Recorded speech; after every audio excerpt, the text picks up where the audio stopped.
Bismillahirrahmanirrahim. Assalamu alaikum. Welcome to my YouTube channel DNA Decode with Ijaz. So dear students, according to new syllabus 2026 में FSC biology part 2 में new book में thermo regulation and osmo regulation इसको हम discuss करेंगे. Okay, अब thermo regulation and osmo regulation में हमारे पास ये बेसिकली जो है ये टाइप्स हैं होम्योस्टैसिस की. ओके, होम्योस्टैसिस को हम डिस्कस करेंगे. होम्योस्टैसिस जो है इसकी जो है वो टाइप्स को देखेंगे और उसके साथ साथ मैकेनिज्म जो है होम्योस्टैसिस के उनको हम डिस्कस करेंगे. कौन कौन से ऐसे एसेंशियल एलिमेंट्स हैं जो होम्योस्टैसिस में वर्कआउट कर रहे होते हैं.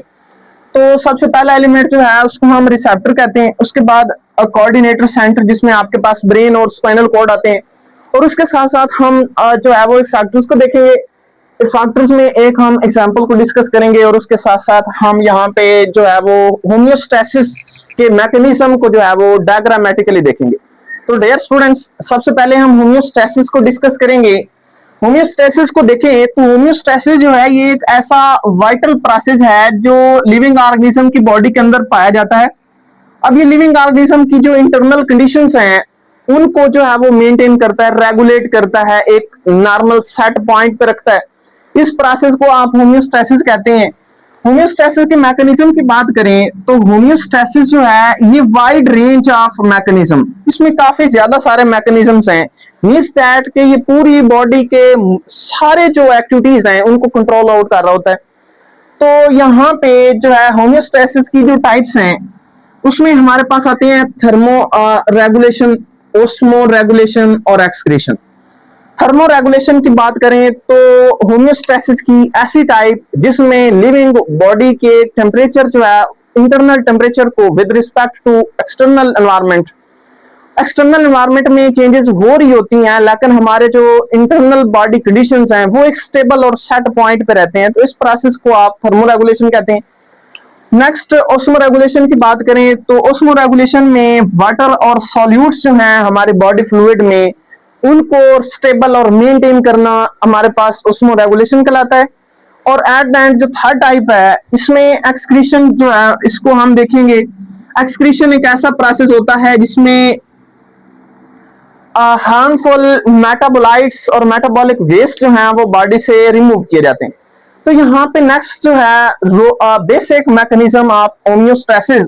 अगर हम बेसिक मैकेनिज्म ऑफ होम्योस्टैसिस की बात करें तो बेसिकली हमारे पास तीन जो है वो मेजर एलिमेंट्स हैं जो होम्योस्टैसिस के प्रोसेस को कैरी आउट करते हैं. सबसे पहला हमारे पास है रिसेप्टर, उसके बाद हम कंट्रोल सेंटर को देखेंगे एंड एट द एंड हम रिसेप्टर की बात करेंगे. तो सबसे पहले डियर स्टूडेंट्स हमारे पास रिसेप्टर आता है और रिसेप्टर जो है ये ऐसे खास किस्म के सेंसरी स्ट्रक्चर्स होते हैं. सेंसरी जो है वो स्ट्रक्चर खास किस्म के जो क्या करते हैं चेंजेस को डिटेक्ट करते हैं जो हमारे इंटरनल और एक्सटर्नल एनवायरनमेंट में हो रही होती है. चाहे वो चेंजेस हमारी बॉडी के अंदर हो रही हो चाहे हमारे एनवायरनमेंट में हो रही हो, तो वो जो है वो क्या कर रहे होते हैं, सेंसर और रिसेप्टर जो है उन चेंजेस को डिटेक्ट कर रहे होते हैं.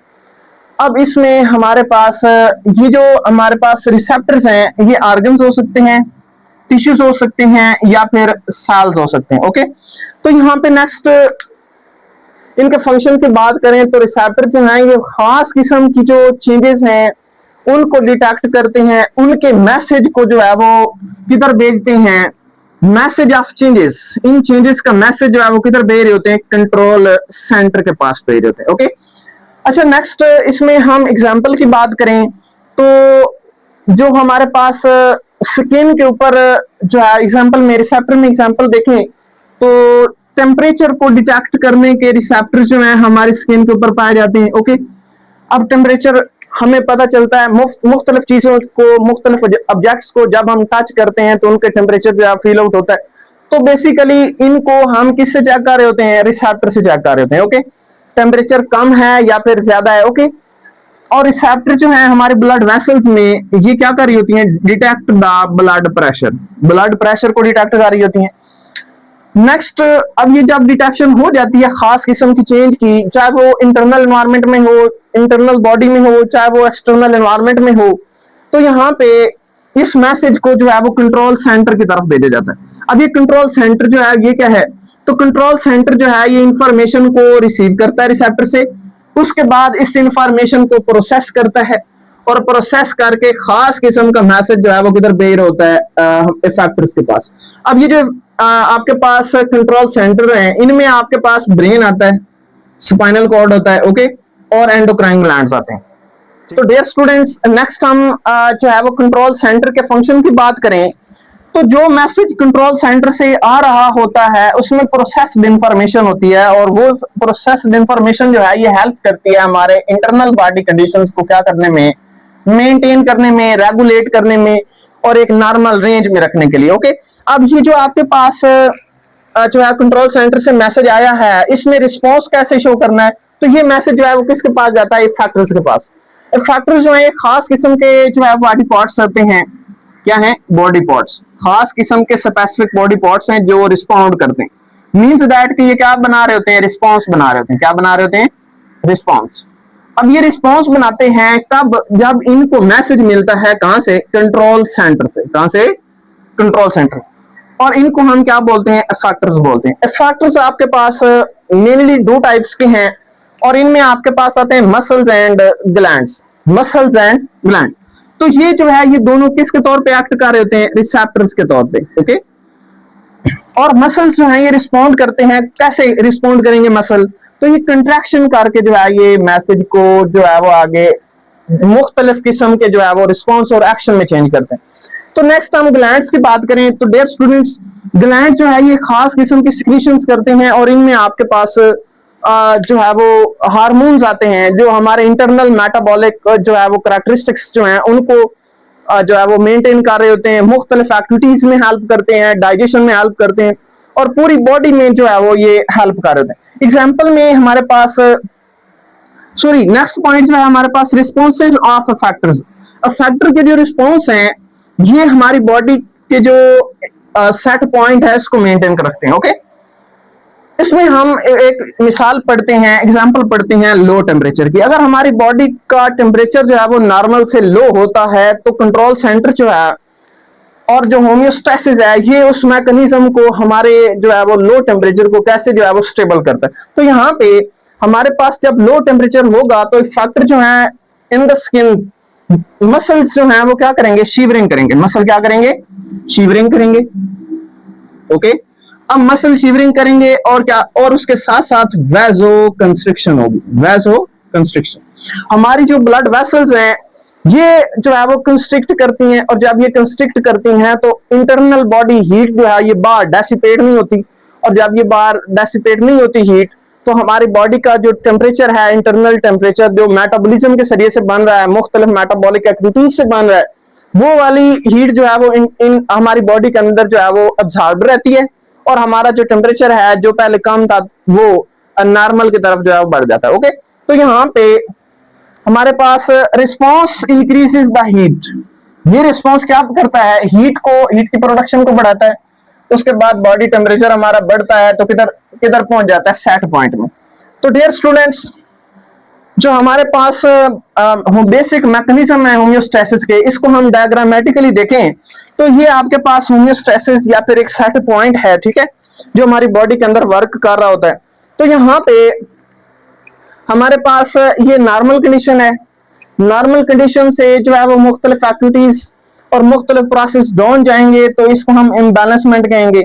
तो ये कैसे जो है हमारी बॉडी जो है इसको मेंटेन करेगी, या फिर चेंजेस जो हैं वो नॉर्मल से बढ़ जाती हैं। अगर नॉर्मल से बढ़ती हैं, इसी टेम्परेचर की बात कर लें तो टेम्परेचर जो है वो नॉर्मल 37 होता है ह्यूमन बॉडी का, तो नॉर्मल 37 से टेम्परेचर अगर बढ़ता है तो हमारा जो है मैकेनिज्म होम्योस्टेसिस का जो मैकेनिज्म है कैसे वर्कआउट करेगा, और अगर कम होता है तो कैसे करेगा। तो हम यहाँ पे अगर टेम्परेचर बॉडी का नॉर्मल से कम होता है तो इसको देखें तो यहाँ पे नॉर्मल से टेम्परेचर कम हुआ, इम्बैलेंसमेंट हुई। तो डियर स्टूडेंट्स, यहाँ पे क्या हो रहा है, basically change in internal condition. यहाँ पे हम क्या लिखेंगे, change in internal condition.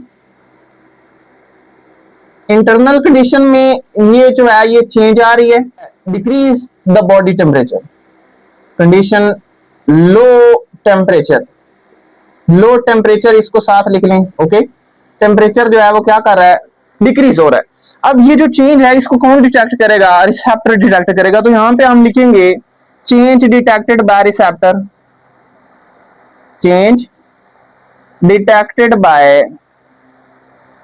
Bye receptor. ये चेंज जो है ये कौन डिटेक्ट करेंगे, रिसेप्टर्स डिटेक्ट करेंगे। अब ये रिसेप्टर्स जब इस चेंज को डिटेक्ट करेंगे, इसके बाद ये जो मैसेज है ये किधर भेजेंगे, कंट्रोल सेंटर के पास। तो information send to control centre. Receptor क्या करेंगे, इस इंफॉर्मेशन को, लो टेम्परेचर की जो इंफॉर्मेशन है बॉडी के अंदर, ये किधर जो मैसेज देंगे, कंट्रोल सेंटर की तरफ मैसेज देंगे। तो यहां पे हम लिखेंगे मैसेज या फिर information send to control centre, send to control centre. अब ये कंट्रोल सेंटर जो है ये इस इंफॉर्मेशन को प्रोसेस करेगा और प्रोसेस करने के बाद मैसेज किधर भेजेगा, इस फैक्टर के पास भेजेगा। ओके, तो यहां पे हम लिखेंगे मैसेज जो है वो message from control centre, message from control centre, control centre. तो कंट्रोल सेंटर से अब मैसेज आएगा तो नेक्स्ट किसके पास आएगा, इफेक्टर के पास।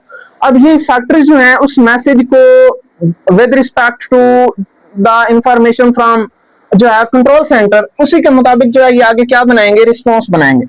तो ये क्या बनाएंगे आगे, इफेक्टर्स क्या करेंगे, रिस्पॉन्स करेंगे। ठीक है, और रिस्पॉन्स में बॉडी टेम्परेचर यहाँ पे कम था तो रिस्पॉन्स कौन सा करेंगे, शिवरिंग काज करेंगे और साथ में वैसो कंस्ट्रिक्शन। डियर स्टूडेंट्स यहाँ पे हम लिखेंगे shivering, shivering and vaso constriction. तो डियर स्टूडेंट्स रिस्पॉन्सेज में शिवरिंग और वैसो कंस्ट्रिक्शन की वजह से जो है वो बॉडी हीट प्रोड्यूस होगी, और बॉडी हीट प्रोड्यूस होगी तो पहले टेम्परेचर नॉर्मल से लो था, अब ये टेम्परेचर क्या करेगा, बढ़ेगा और टेम्परेचर बढ़ के एक नॉर्मल सेट पॉइंट पर पहुंच जाएगा। ओके, तो ये हमारे पास जो है ये मैकेनिज्म है होम्योस्टैसिस का, जिसमें होम्योस्टैसिस जो है हमारी बॉडी का टेम्परेचर जो है वो किस तरह से मेंटेन करता है। तो हमने जो है वो डायग्राम के साथ देखा। वो नेक्स्ट टॉपिक पहले चैप्टर में thermo regulation and osmo regulation में फीडबैक मैकेनिज्म, इसको हम जो है वो डिस्कस करेंगे। फीडबैक मैकेनिज्म को देखेंगे कि फीडबैक मैकेनिज्म जो है ये क्या होता है। उसके साथ साथ हम इसकी दो टाइप्स हैं उनको हम जो है वो एक्सप्लेन करेंगे, और इसके साथ साथ हम इन टाइप्स की जो है वो एग्जांपल्स और इनके अंदर जो है मुख्तलिफ जो है वो स्टेप्स जो हैं उनको हम एक्सप्लेन करेंगे पॉजिटिव और नेगेटिव फीडबैक मैकेनिज्म में। तो डियर स्टूडेंट्स, फीडबैक मैकेनिज्म एक ऐसा खास किस्म का रेगुलेटरी मैकेनिज्म होता है जो एक जो है वो लिविंग बॉडी के अंदर, लिविंग ऑर्गेनिज्म की बॉडी के अंदर जो है वो रेगुलेट हो रहा होता है। अब इसकी रेगुलेशन का जो एम होता है वो ये होता है कि इंटरनल बॉडी कंडीशंस को जो है वो क्या करना, मेंटेन करना। ओके, तो यहां पे हम देख लेते हैं फीडबैक मैकेनिज्म जो है ये एक ऐसा रेगुलेटरी मैकेनिज्म है जो एक लिविंग ऑर्गेनिज्म के अंदर क्या करता है, जिसमें आउटपुट या फिर प्रोडक्ट जो है उस सिस्टम की, उस लिविंग ऑर्गेनिज्म की अंदर जो है वो खास किस्म का जो है वो आउटपुट आ रही होती है, और उस आउटपुट की वजह से जो बॉडी का बिहेवियर है वो बेसिकली क्या क्या कर रहा होता है, मेंटेन कर रहा होता है। ओके, तो फीडबैक मैकेनिज्म जो है इसकी हमारे पास दो टाइप्स हैं, एक हमारे पास है नेगेटिव फीडबैक मैकेनिज्म और दूसरा हमारे पास है पॉजिटिव फीडबैक मैकेनिज्म। तो dear students, positive feedback mechanism और नेगेटिव फीडबैक मैकेनिज्म की बात करें तो नेगेटिव फीडबैक मैकेनिज्म एक ऐसा मैकेनिज्म है जिसमें जो है वो आउटपुट जो है वो रिड्यूस हो जाती है, रिड्यूसेस द एक्टिविटी जो है बॉडी की उसको रिड्यूस करके बॉडी की इंटरनल कंडीशंस को जो है वो मेंटेन करता है। ओके, और जो हमारे पास पॉजिटिव फीडबैक मैकेनिज्म है ये एक ऐसा फीडबैक रेगुलेटरी मैकेनिज्म है जो लिविंग ऑर्गेनिज्म के अंदर प्रोडक्ट्स जो है, आउटपुट जो है उसको जो है वो नॉर्मल से बढ़ा देता है, बढ़ा के जो है वो इंटरनल कंडीशन को जो है वो मेंटेन करता है, स्टेबल करता है। ओके, तो यहाँ पे सबसे पहला हमारे पास है negative feedback mechanism. Negative feedback की बात करें तो सबसे पहले हम इसकी डेफिनेशन को देखेंगे। अब ये एक ऐसा मैकेनिज्म है जिसमें आउटपुट और प्रोडक्ट जो है सिस्टम की रिड्यूस हो जाती है, कम हो जाती है, ठीक है, नॉर्मल से, और एक्टिविटी बेसिकली जो है वो एक्टिविटी सिस्टम की कम होती है, तो इसको हम क्या कहते हैं, नेगेटिव फीडबैक मैकेनिज्म। अब ये जो आपके पास होम्योस्टैसिस है या फिर बॉडी के रेगुलेशन का प्रोसेस है, इसमें मोस्ट कॉमन इस्तेमाल होने वाला, यूज होने वाला जो मैकेनिज्म है वो कौन सा है? नेगेटिव फीडबैक मैकेनिज्म, ठीक है, ये मोस्ट इंपोर्टेंट है। उसके बाद regulation of a body temperature जो है ये हेल्प करता है किसमें? इसमें हमारे पास ये एक दो एग्जांपल्स हैं, वो आप लोगों ने निकाल लेनी है। बॉडी के टेम्परेचर को रेगुलेट करना, ओके। उसके साथ साथ जो है वो ब्लड प्रेशर जो है वो सॉरी ब्लड ग्लूकोज लेवल जो है वो उसको रेगुलेट करना और हार्मोन्स की सिक्रीशन करवाना, ये सारी जो है ये किसकी बेसिस के ऊपर है? नेगेटिव फीडबैक मैकेनिज्म, या फिर नेगेटिव फीडबैक मैकेनिज्म जो है वो इन चीजों में हमारे पास हेल्प करता है। तो यहाँ पे एग्जांपल जो है वो हम पढ़ेंगे, टेम्परेचर जो है वो अगर बॉडी का नॉर्मल से बढ़ता है तो हमारी बॉडी जो है वो किस तरह के मैकेनिज्म से जो है उस बॉडी के टेम्परेचर को मेंटेन और स्टेबल करता है, ओके। तो यहाँ पे एग्जांपल में कुछ पॉइंट्स हैं, उनको हम डिस्कस करें। तो पहला point, rise in the body temperature from 37 degree Celsius से टेम्परेचर जो है बढ़ जाएगा। अब ये जब बढ़ेगा तो हमारे ब्रेन में, हाइपोथैलेमस में खास किस्म के रिसेप्टर्स होते हैं, और वो रिसेप्टर जो हैं क्या कहलाते हैं? Thermo receptors. अब ये थर्मो रिसेप्टर जो हैं उन चेंजेस को, चेंज इन द बॉडी, जो बॉडी के अंदर नॉर्मल टेम्परेचर से टेम्परेचर बढ़ा है उस चेंज को डिटेक्ट करेंगे, और उसके बाद ये मैसेज को रिसेप्टर जो है वो किधर भेजेंगे? कंट्रोल सेंटर की तरफ, ओके। नेक्स्ट पॉइंट में मैसेज किधर जाएगा? कंट्रोल सेंटर की तरफ। अब ये कंट्रोल सेंटर जो है उस मैसेज को रिसीव करेगा, और रिसीव करके प्रोसेस करके मैसेज को अगेन से प्रोसेस्ड मैसेज को इफेक्टर की तरफ भेजा जाएगा। अब देखें, बॉडी का टेम्परेचर इंक्रीज हुआ है तो यहाँ पे जो फैक्टर्स हैं वो कौन से हैं? Sweat glands. स्वेट ग्लैंड्स को ट्रिगर करेगा ये सिस्टम, और ट्रिगर करके स्वेट ग्लैंड्स जो है ये बेसिकली क्या प्रोड्यूस करेंगे? स्वेटिंग प्रोड्यूस करेंगे। स्वेटिंग यहाँ पे देख लेते हैं, फैक्टर रिस्पॉन्स, रिस्पॉन्ड करेगा, रिस्पॉन्स बनाएगा, क्या बना के? स्वेट बना के। और स्वेट बनेगा तो हमारे बॉडी का टेम्परेचर जो है वो क्या हो जाएगा? डिक्रीज हो जाएगा, लोअर हो जाएगा, और आउटपुट जो है बॉडी की जो है वो टेम्परेचर की बेसिकली जो है सिस्टम की आउटपुट ये है कि बॉडी का टेम्परेचर डिक्रीज होके जो है वो किधर आ गया? नॉर्मल की तरफ, ठीक है। नॉर्मल से पहले टेम्परेचर बढ़ा हुआ था, उसके बाद टेम्परेचर डिक्रीज होकर किधर आ चुका है? नॉर्मल पॉइंट पे, ओके। और इस रिजल्ट्स में जो थर्मो रिसेप्टर हैं, अब ये टेम्परेचर नॉर्मल हुआ तो थर्मो रिसेप्टर जो है उनको जो है वो स्टॉपिंग सिग्नल का मैसेज दिया जाता है कि अब कंट्रोल सेंटर से जो है वो और रिस्पॉन्स जनरेट ना करवाएं, और जो है वो एक्शन जनरेट ना करवाएं जिसमें फैक्टर मजीद जो है वो क्या बनाएं? स्वेटिंग बनाएं, ठीक है। तो यहाँ पे हम डायग्राम को देखें तो डायग्राम में सबसे पहले यहाँ पे हमारा बॉडी टेम्परेचर इंक्रीज हो रहा है, ये रेड से आपको नजर आ रहा है, बॉडी टेम्परेचर क्या कर रहा है? नॉर्मल से बढ़ रहा है।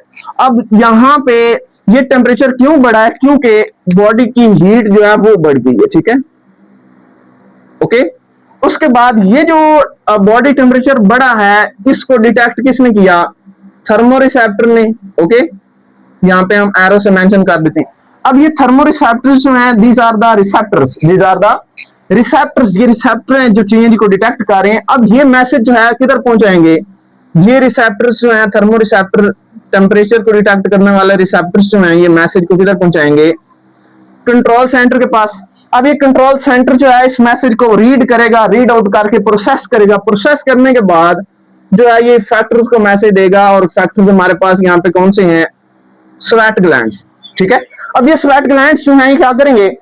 स्वेट ग्लैंड्स जो है ये स्वेटिंग क्रिएट करेंगे, और स्वेटिंग की वजह से जो है बॉडी टेम्परेचर जो है वो कूल डाउन होना शुरू हो जाएगा। यहाँ पे स्वेट ग्लैंड्स जो हैं, फैक्टर्स जो हैं, ये क्या कर रहे हैं? स्वेटिंग बना रहे हैं। क्या बना रहे हैं?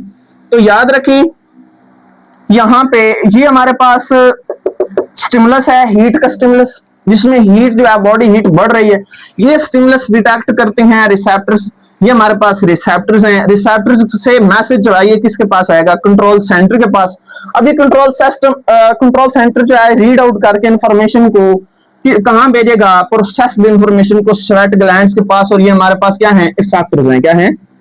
Effectors, okay. अब ये फैक्टर्स जो हैं ये क्या बना रहे हैं? यहाँ पे ये रिस्पॉन्स बना रहे हैं। क्या बना रहे हैं? रिस्पॉन्स। यहाँ पे इधर हम लिख देते हैं रिस्पॉन्स, ओके। अब ये रिस्पॉन्स क्रिएट करेंगे, और इस रिस्पॉन्स से स्वेटिंग की वजह से बॉडी का टेम्परेचर जो है वो क्या हो जाएगा? डिक्रीज हो जाएगा। ओके, अब यहां पे देखें तो ये एक ऐसा सिस्टम है जिसमें आउटपुट जो है, आउटपुट में बॉडी का टेम्परेचर डिक्रीज हो रहा है, एक्टिविटी और सिस्टम जो है वो रिड्यूस हो रही है लिविंग बॉडी के अंदर। तो बेसिकली हमने पीछे भी पढ़ा है कि नेगेटिव फीडबैक मैकेनिज्म एक ऐसा मैकेनिज्म है जिसमें आउटपुट जो है वो डिक्रीज होगी। तो ये बेसिकली कौन सा मैकेनिज्म हुआ, नेगेटिव फीडबैक मैकेनिज्म। हम यहां पे लिख देते हैं कि हमारे पास क्या है, नेगेटिव फीडबैक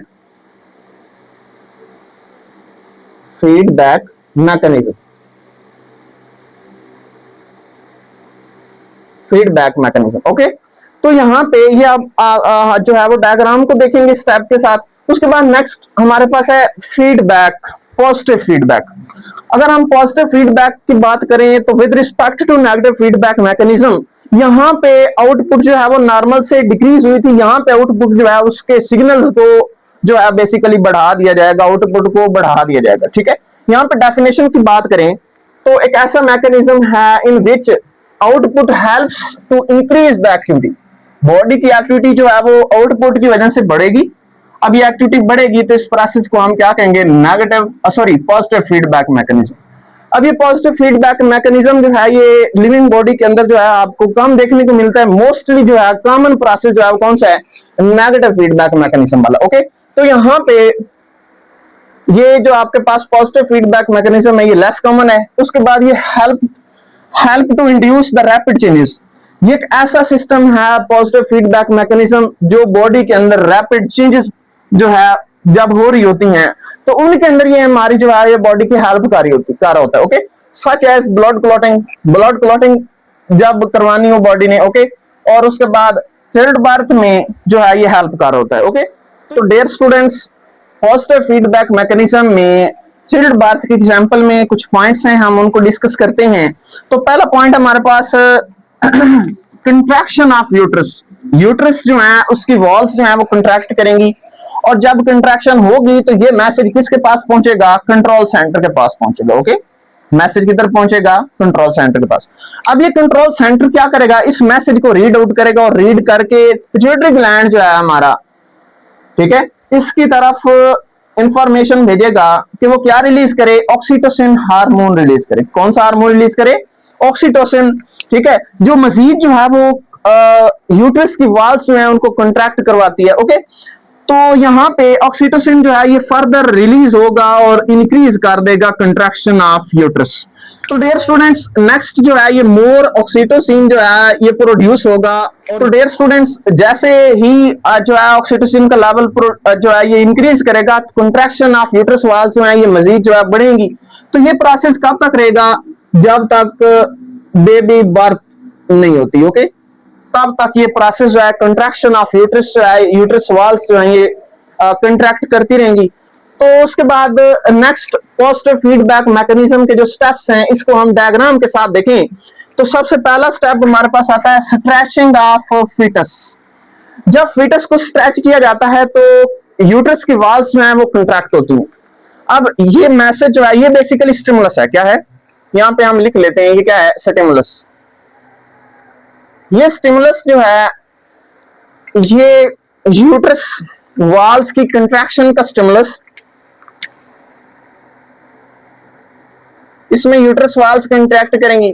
अब ये मैसेज जो है, ये स्टिमुलस का मैसेज जो है वो किधर पहुंचेगा, यूट्रस वाल्स की तरफ। ओके, अब यूट्रस वाल्स में रिसेप्टर सेल्स होते हैं और बेसिकली ये uterus walls acts as receptor. ये क्या किसके तौर पे एक्ट कर रही हैं, रिसेप्टर्स के तौर पे। ओके, अब ये मैसेज जो है यूट्रस वाल्स डिटेक्ट करेंगी और डिटेक्ट करके जो है ये ब्रेन के पार्ट हाइपोथैलेमस को मैसेज पहुंचाएंगे। ठीक है, ये मैसेज किधर पहुंचेगा, हाइपोथैलेमस की तरफ। अब हाइपोथैलेमस जो है इस मैसेज को रीड आउट करके जो है वो प्रोसेस्ड इंफॉर्मेशन को किधर भेजेगा, पिट्यूटरी ग्लैंड की तरफ। अब ये पिट्यूटरी ग्लैंड जो है ये रिलीज करेगा ऑक्सीटोसिन। ओके, ये ऑक्सीटोसिन जो है इसका लेवल जब बढ़ेगा तो यूट्रस की वाल्स जो है ये मजीद कंट्रैक्ट करेंगी। ओके, तो यहां पे देखें, यहां पे बेसिकली यूट्रस कंट्रैक्शन इन यूट्रस बढ़ रही है। तो ये आपके पास था स्टिमुलस। अब इसमें जो कंट्रोल सेंटर है ये आपके पास कंट्रोल सेंटर है। Okay, control centre. अब कंट्रोल सेंटर से और इफेक्टर से, इफेक्टर्स आपके पास यहाँ पे कौन से हुए, ये आपके पास पिट्यूटरी ग्लैंड क्या है, एक्ट्स एज इफेक्टर्स। अब इफेक्टर ने जो रिस्पांस जनरेट किया है, release of oxytocin, release of oxytocin, oxytocin का लेवल जैसे जैसे बढ़ेगा तो यहाँ पे dear students contraction in the uterus walls जो है वो बढ़ेंगे, ठीक है।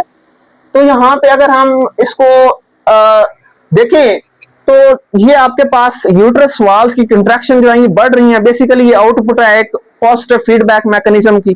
तो हमने पीछे भी इधर भी डिस्कस किया था कि आउटपुट जो है वो एक्टिविटी जो है किसी भी सिस्टम की एंड जो आपके पास आउटपुट आएगी उस वो बढ़ेगी, ठीक है, राइज करेगी। तो यहाँ पे कंट्रैक्शन इन यूट्रस जो है वो बढ़ रही है। अब ये मैसेज जो है वो किधर जाएगा, इसको डियर स्टूडेंट्स देखें तो ये मैसेज दोबारा से किधर पहुंचेगा, ये मैसेज पहुंचेगा हमारे पास हाइपोथैलेमस के पास, ठीक है, कैसे, ओके। अब ये मैसेज हाइपोथैलेमस के पास पहुंच रहा है। अब यहाँ पे आउटपुट जो है बढ़ रही है, तो कौन सा मैकेनिज्म हुआ, ये डियर स्टूडेंट्स कौन सा मैकेनिज्म हुआ, positive feedback mechanism, positive feedback mechanism. अब पॉजिटिव फीडबैक मैकेनिज्म जो है इसमें आउटपुट बढ़ रही है, तो ये सिग्नल्स जो हैं ये किसके पास जाएंगे, हाइपोथैलेमस के पास। तो हाइपोथैलेमस के पास मैसेज आ रहे हैं कंट्रैक्शन ऑफ यूट्रस वॉल्स के, कंट्रैक्शन जितनी ज्यादा होगी याद रखें उतना ज्यादा ऑक्सीटोसिन प्रोड्यूस होगा। तो यहाँ पे देखें contraction of uterus walls increase हो रही है, तो यहाँ पे रिलीज ऑफ ऑक्सीटोसिन जो है वो भी जो है वो इंक्रीज करेगा, राइज करेगा, बढ़ेगा। तो यहाँ पे हम इसको एरो के साथ मेंशन कर देते हैं कि जो आपके पास ऑक्सीटोसिन का लेवल है वो भी क्या कर रहा है, राइज कर रहा है, ओके।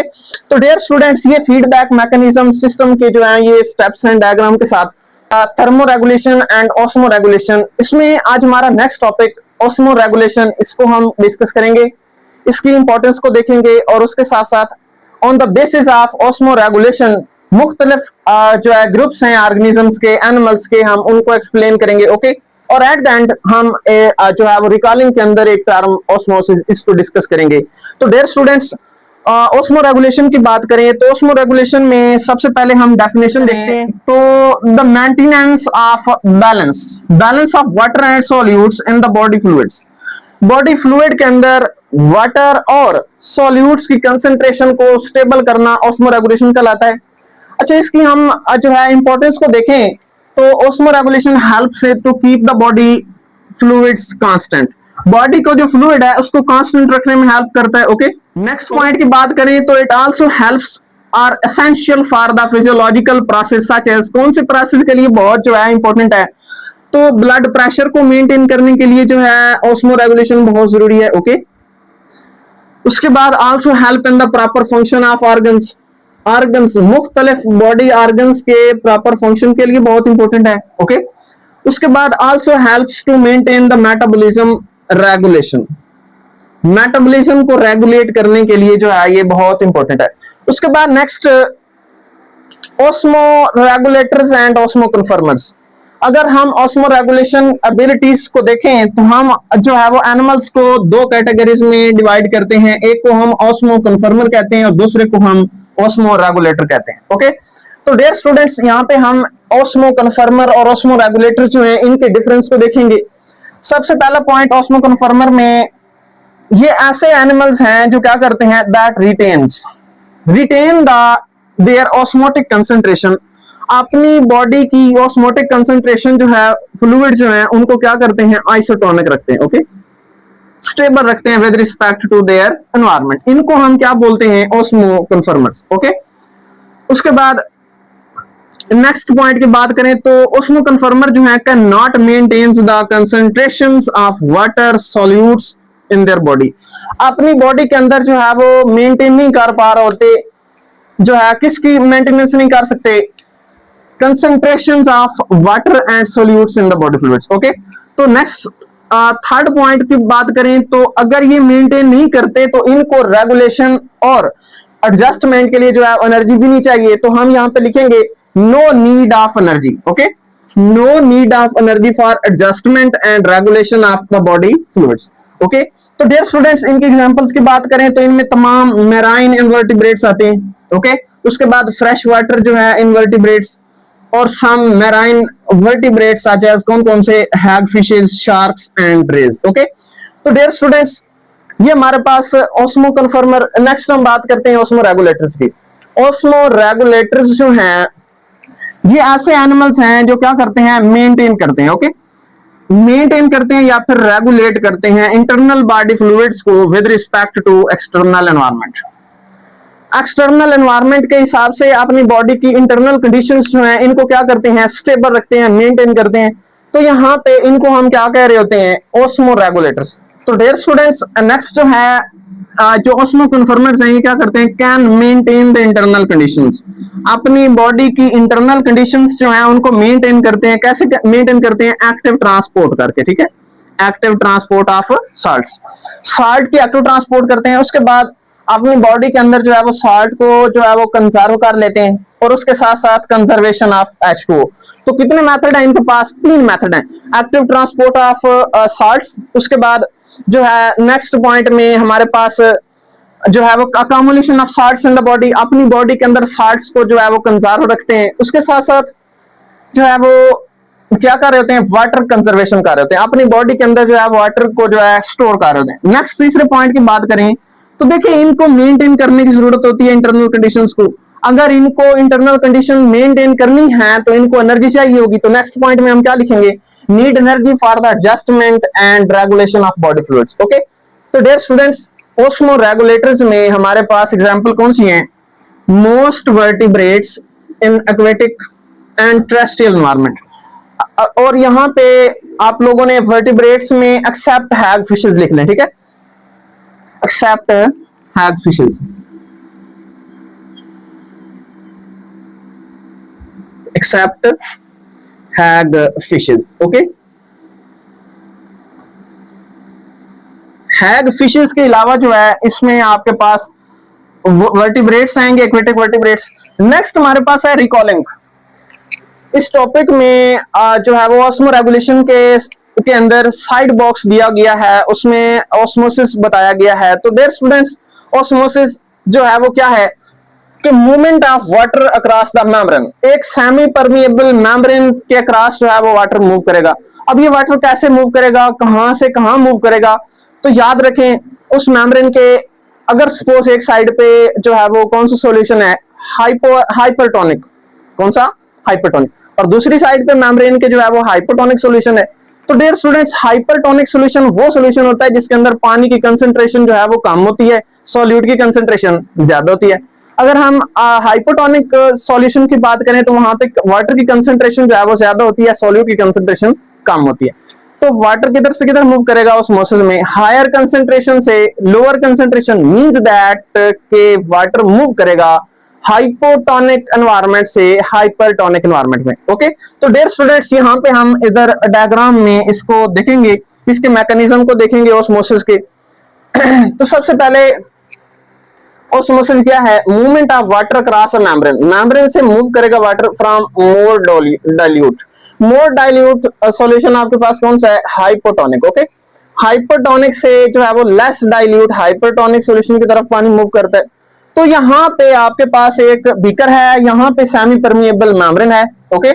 और यहाँ पे इस मेम्ब्रेन के अंदर क्या आपको नजर आ रहे हैं, पोर्स, पोरस, या आप लिख लें porous membrane, okay, porous membrane. यहाँ पे डियर स्टूडेंट्स आपको जो रेड से जो है वो स्पॉट्स नजर आ रहे हैं, ये हमारे पास क्या है, रेड से सॉल्यूट्स हैं, क्या है, सॉल्यूट्स। और जो ब्लैक से नजर आ रहे हैं इनको हम क्या बोलेंगे, वाटर बोलेंगे, H2O, क्या है हमारे पास, H2O। तो डियर स्टूडेंट्स, अगर हम इधर देखें इस जो है वो इस बीकर की साइड पे, तो यहाँ पे रेड डॉटेड जो है आपको ज्यादा नजर आ रहे हैं। बेसिकली सॉल्यूट्स जो हैं वो क्या है, ज्यादा है। वाटर जो है यहाँ पे इधर लिख लेते हैं, यहाँ पे वाटर की कंसंट्रेशन जो है यहाँ पे लो है, इधर वाटर की कंसंट्रेशन जो है वो ज्यादा है। तो हमेशा पानी ने किधर मूव करना है, हाइपोटोनिक से हाइपरटोनिक की तरफ।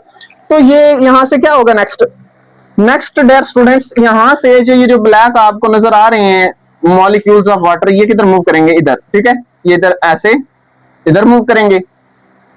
ऐसे, ओके, और ये ऐसे ऐसे इन होल से, ओके। तो वाटर की तरफ मूव करेगा हाइपोटोनिक सॉल्यूशन से हाइपरटोनिक सॉल्यूशन में। तब तक ये मूवमेंट जारी रहेगी जब तक दोनों साइड पे जो है नहीं आ जाता आइसोटोनिक स्टेट में, जहां पे सॉल्यूट और सॉल्वेंट की कंसंट्रेशन जो है वो मॉडरेट होती है, ओके। थर्मोरेगुलेशन एंड ऑस्मोरेगुलेशन में आज हमारा next topic problems and methods of osmoregulation, इसको हम स्टडी करेंगे। हम बेसिकली ऑस्मोरेगुलेशन में maintenance of salts and water जो है मुख्तलिफ एनवायरनमेंट के अंदर देखेंगे। और डियर स्टूडेंट्स, आज के इस वीडियो लेक्चर में हम देखेंगे osmoregulation in fresh water environment. Fresh water environment में ऑर्गेनिजम्स जो हैं, एनिमल्स जो हैं, वो अपनी बॉडी की इंटरनल कंडीशंस जिसमें जो है सॉल्ट्स और वाटर आते हैं कैसे मेंटेन करते हैं। उसके बाद नेक्स्ट जो है हम ऑस्मोरेगुलेशन इन मैराइन वाटर में देखेंगे कि मैराइन में सी वाटर के अंदर मुख्तलिफ एनिमल्स जो हैं अपनी बॉडी की इंटरनल कंडीशंस को with respect to their surrounding कैसे जो है वो मेंटेन करते हैं। Dear students, osmoregulation in fresh water में अगर हम एनिमल्स की बॉडी कंडीशंस को देखें तो बॉडी कंडीशंस में उनकी बॉडी के अंदर सॉल्यूट्स की कंसंट्रेशन ज्यादा होती है with respect to their surrounding. और अगर हम वाटर की कंसंट्रेशन को देखें तो उनकी सराउंडिंग के अंदर वाटर की कंसंट्रेशन ज्यादा होती है, उनकी बॉडी के अंदर पानी की कंसंट्रेशन कम होती है। तो dear students, by the process of osmosis water जो है हायर कंसंट्रेशन से हमेशा किधर मूव करेगा, लोअर कंसंट्रेशन की तरफ। तो डियर स्टूडेंट्स, इन ऑर्गेनिज्म को फ्रेश वाटर एनवायरनमेंट के अंदर कौन कौन से प्रॉब्लम फेस करने पड़ते हैं। सबसे पहले इनकी बॉडी में बाहर से जो है वाटर ज्यादा जो है इनकी बॉडी के अंदर इंटर होता रहता है। उसके बाद जब वाटर इनकी बॉडी के अंदर दाखिल होता है तो ये वाटर को बॉडी से रिमूव करते हैं, और जब ये रिमूव कर रहे होते हैं तो इनके अंदर जो सॉल्यूट्स और एसेंशियल इनके अंदर जो है वो साल्ट्स और आयंस हैं वो भी जो है वो पानी के साथ जो है वो रिलीज हो जाते हैं, okay. Dear students, fresh water animals जो हैं हाइपरटोनिक हैं विद टू देयर एनवायरनमेंट, और उसके बाद इनका बॉडी फ्लूइड जो है उसके अंदर हाई कंसंट्रेशन के जो है वो सॉल्यूट की कंसंट्रेशन बेसिकली क्या होती है, ज्यादा होती है, ओके। और इनके अंदर प्रॉब्लम्स कौन से होते हैं, तो water continuously enter to their body by osmosis. Environment से पानी जो है बेसिकली क्या करता रहता है, इनकी बॉडी के अंदर मूव करता रहता है, ओके। और जब इनकी बॉडी के अंदर वाटर की कंसंट्रेशन ज्यादा हो जाती है तो इनको वाटर जो है वो ज्यादा से ज्यादा रिमूव करना पड़ता है, ओके।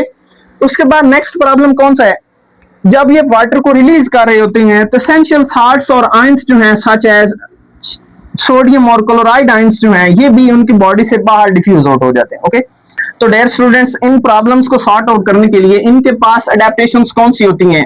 तो सबसे पहली अडेप्टेशन ये है कि एनवायरनमेंट से, सराउंडिंग से पानी की एंट्री जो है अपनी बॉडी के अंदर उसको स्टॉप करेंगे, पहला पॉइंट। उसके बाद नेक्स्ट जो है वो क्या कर रहे होते हैं, remove water by producing dilute urine. Dilute urine बना के जिसके अंदर वाटर की कंसंट्रेशन जो है वो ज्यादा होगी, पानी को बॉडी से ज्यादा क्या करेंगे, रिलीज करेंगे, ओके। उसके बाद actively transport the salts and ions. Essential salts और आयंस जो है एनवायरनमेंट से जो है सराउंडिंग से लेके एक्टिव ट्रांसपोर्ट के जरिए से जो है ये बॉडी के अंदर लेके आते हैं। एक्टिव ट्रांसपोर्ट में बेसिकली ये क्या जो है यूटिलाइज कर रहे होते हैं, एटीपी जो है यूटिलाइज कर रहे होते हैं। उसके बाद फ्रेश वाटर एनिमल्स जो हैं ये ड्रिंक रेयरली वाटर। तो dear students, fresh water animals में इनकी बॉडी के अंदर ऑलरेडी जो है इनकी सराउंडिंग में पानी ज्यादा होता है, तो पानी जो है ये इनकी स्किन के जरिए से, और इनकी फिशेस की बात करें तो इनकी गिल्स के जरिए से इनकी बॉडी के अंदर कंटिन्यूअसली दाखिल होता रहता है। तो ये कम जो है ऑर्गेनिज्म जो है पानी को ड्रिंक करते हैं, ओके। तो dear students, fresh water animals में अगर हम डायग्राम की बात करें तो ये हमारे पास एक फ्रेश वाटर फिश है, यहाँ पे हम लिख लेते हैं फ्रेश वाटर फिश। और इस फ्रेश वाटर फिश को देखें तो ये डियर स्टूडेंट्स क्या करेगी, एक्टिव ट्रांसपोर्ट के जरिए से एनवायरनमेंट से जो है सराउंडिंग से जो है ये क्या गेन करेगी, एक्टिव ट्रांसपोर्ट के जरिए से साल्ट्स और आयंस, ठीक है। ये साल्ट और आयंस इसकी बॉडी के अंदर आ रहे हैं, तो यहाँ पे हम लिख देते हैं actively transport of salts and ions, okay. उसके बाद डियर स्टूडेंट्स, इनकी बॉडी के अंदर जो है यहाँ पे सराउंडिंग से जो है वाटर इंटर होता रहता है, ओके। ऐसे entry of water, entry of water into body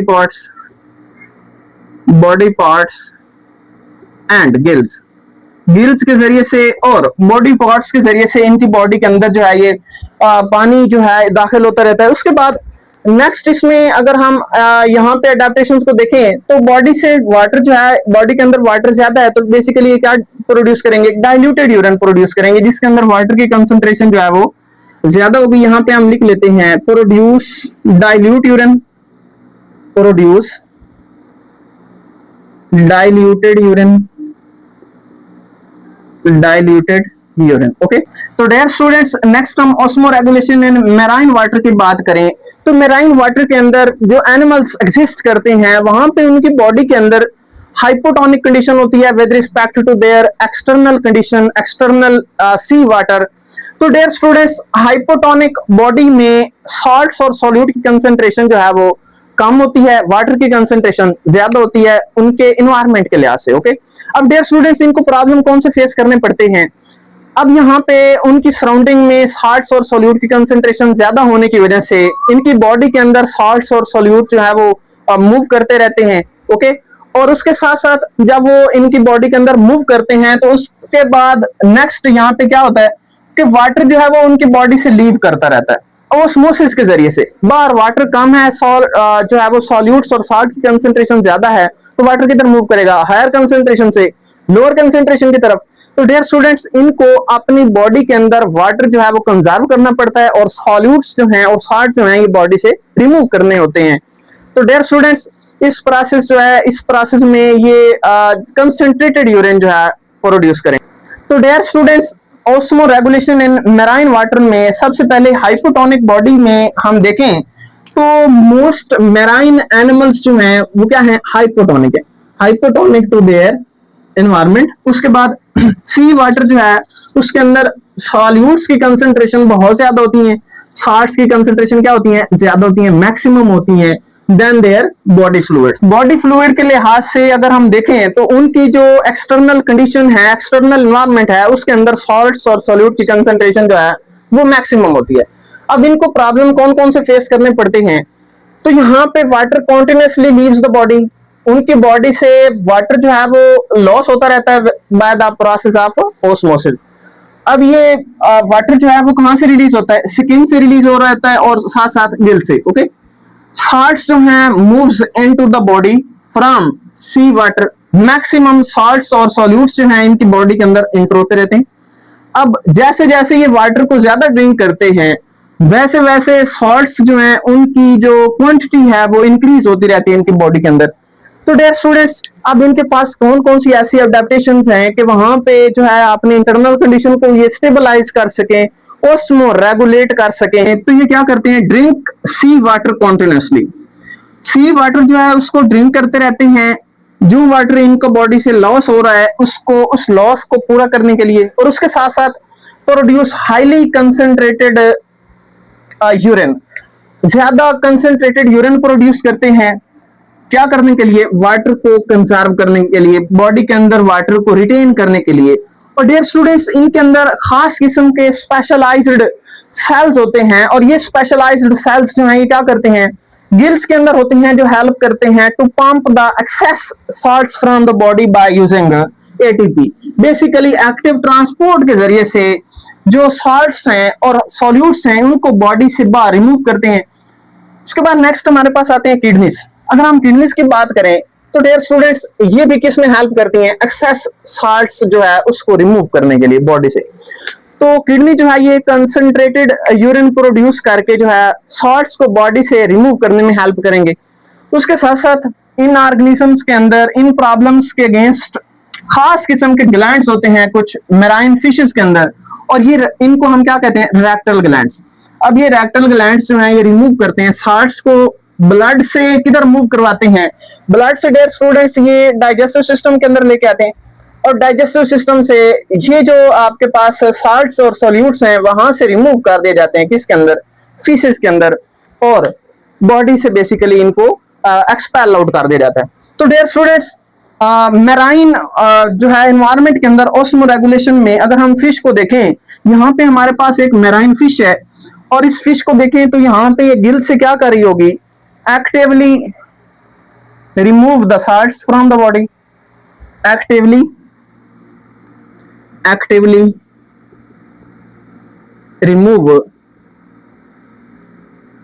salts from body. तो डियर स्टूडेंट्स, यहाँ पे एक्टिव ट्रांसपोर्ट या फिर एक्टिवली जो है रिमूव किया जाता है सॉल्ट्स को, इसलिए क्योंकि इनके बॉडी के अंदर सॉल्ट्स जो हैं वो कम होती हैं with respect to their external condition और एक्सटर्नल सी वाटर, और एक्सटर्नल सी वाटर के अंदर हायर सॉल्यूट कंसंट्रेशन होती है। तो डियर स्टूडेंट्स, लोअर कंसंट्रेशन से सॉल्ट्स को और सॉल्यूट्स को बाहर निकालना है हायर कंसंट्रेशन की तरफ, तो यहाँ पे एटीपी की फॉर्म में जो है एनर्जी जो है यूटिलाइज करनी पड़ेगी। ओके, तो डियर स्टूडेंट्स, नेक्स्ट यहाँ पे इनकी बॉडी से वाटर जो है ये रिमूव हो रहा होता है। Okay, removal of water, removal of water through किससे, बॉडी पार्ट से, through body parts, body part से जो है वाटर जो है रिमूव होता है, क्योंकि हाइपोटोनिक कंडीशंस हैं और हाइपोटोनिक कंडीशन में जो है वाटर की कंसंट्रेशन यहाँ पे ज्यादा होती है, तो वाटर की तरफ मूव करेगा लोअर कंसंट्रेशन की तरफ इनके एनवायरनमेंट के अंदर, इनकी सराउंडिंग के अंदर। तो डियर स्टूडेंट्स, नेक्स्ट यहाँ पे अगर हम यूरिन की बात करें तो यूरिन कौन सा प्रोड्यूस करेंगे, कंसंट्रेटेड यूरिन प्रोड्यूस करेंगे। और कंसंट्रेटेड यूरिन प्रोड्यूस इसलिए करेंगे क्योंकि इन्होंने साल्ट्स को ज्यादा से ज्यादा साल्ट्स को बॉडी से रिमूव करना होता है। तो यहाँ पे हम लिखेंगे produce concentrated urine, produce concentrated urine,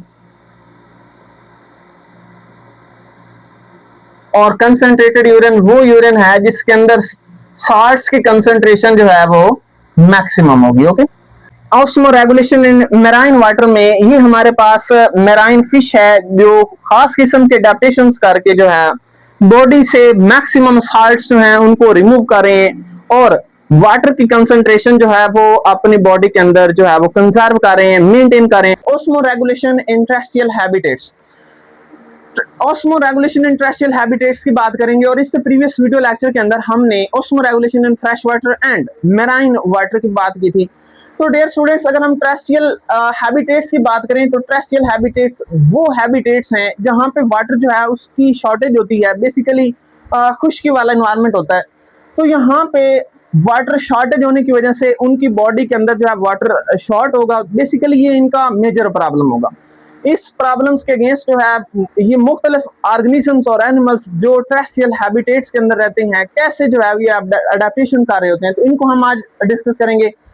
तो डियर स्टूडेंट्स, सबसे पहले अगर हम ऑस्मो रेगुलेशन की बात करें तो ऑस्मो रेगुलेशन एक ऐसा प्रोसेस होता है जिसमें डियर स्टूडेंट्स क्या मेंटेन किए जाते हैं, salts and water in the body.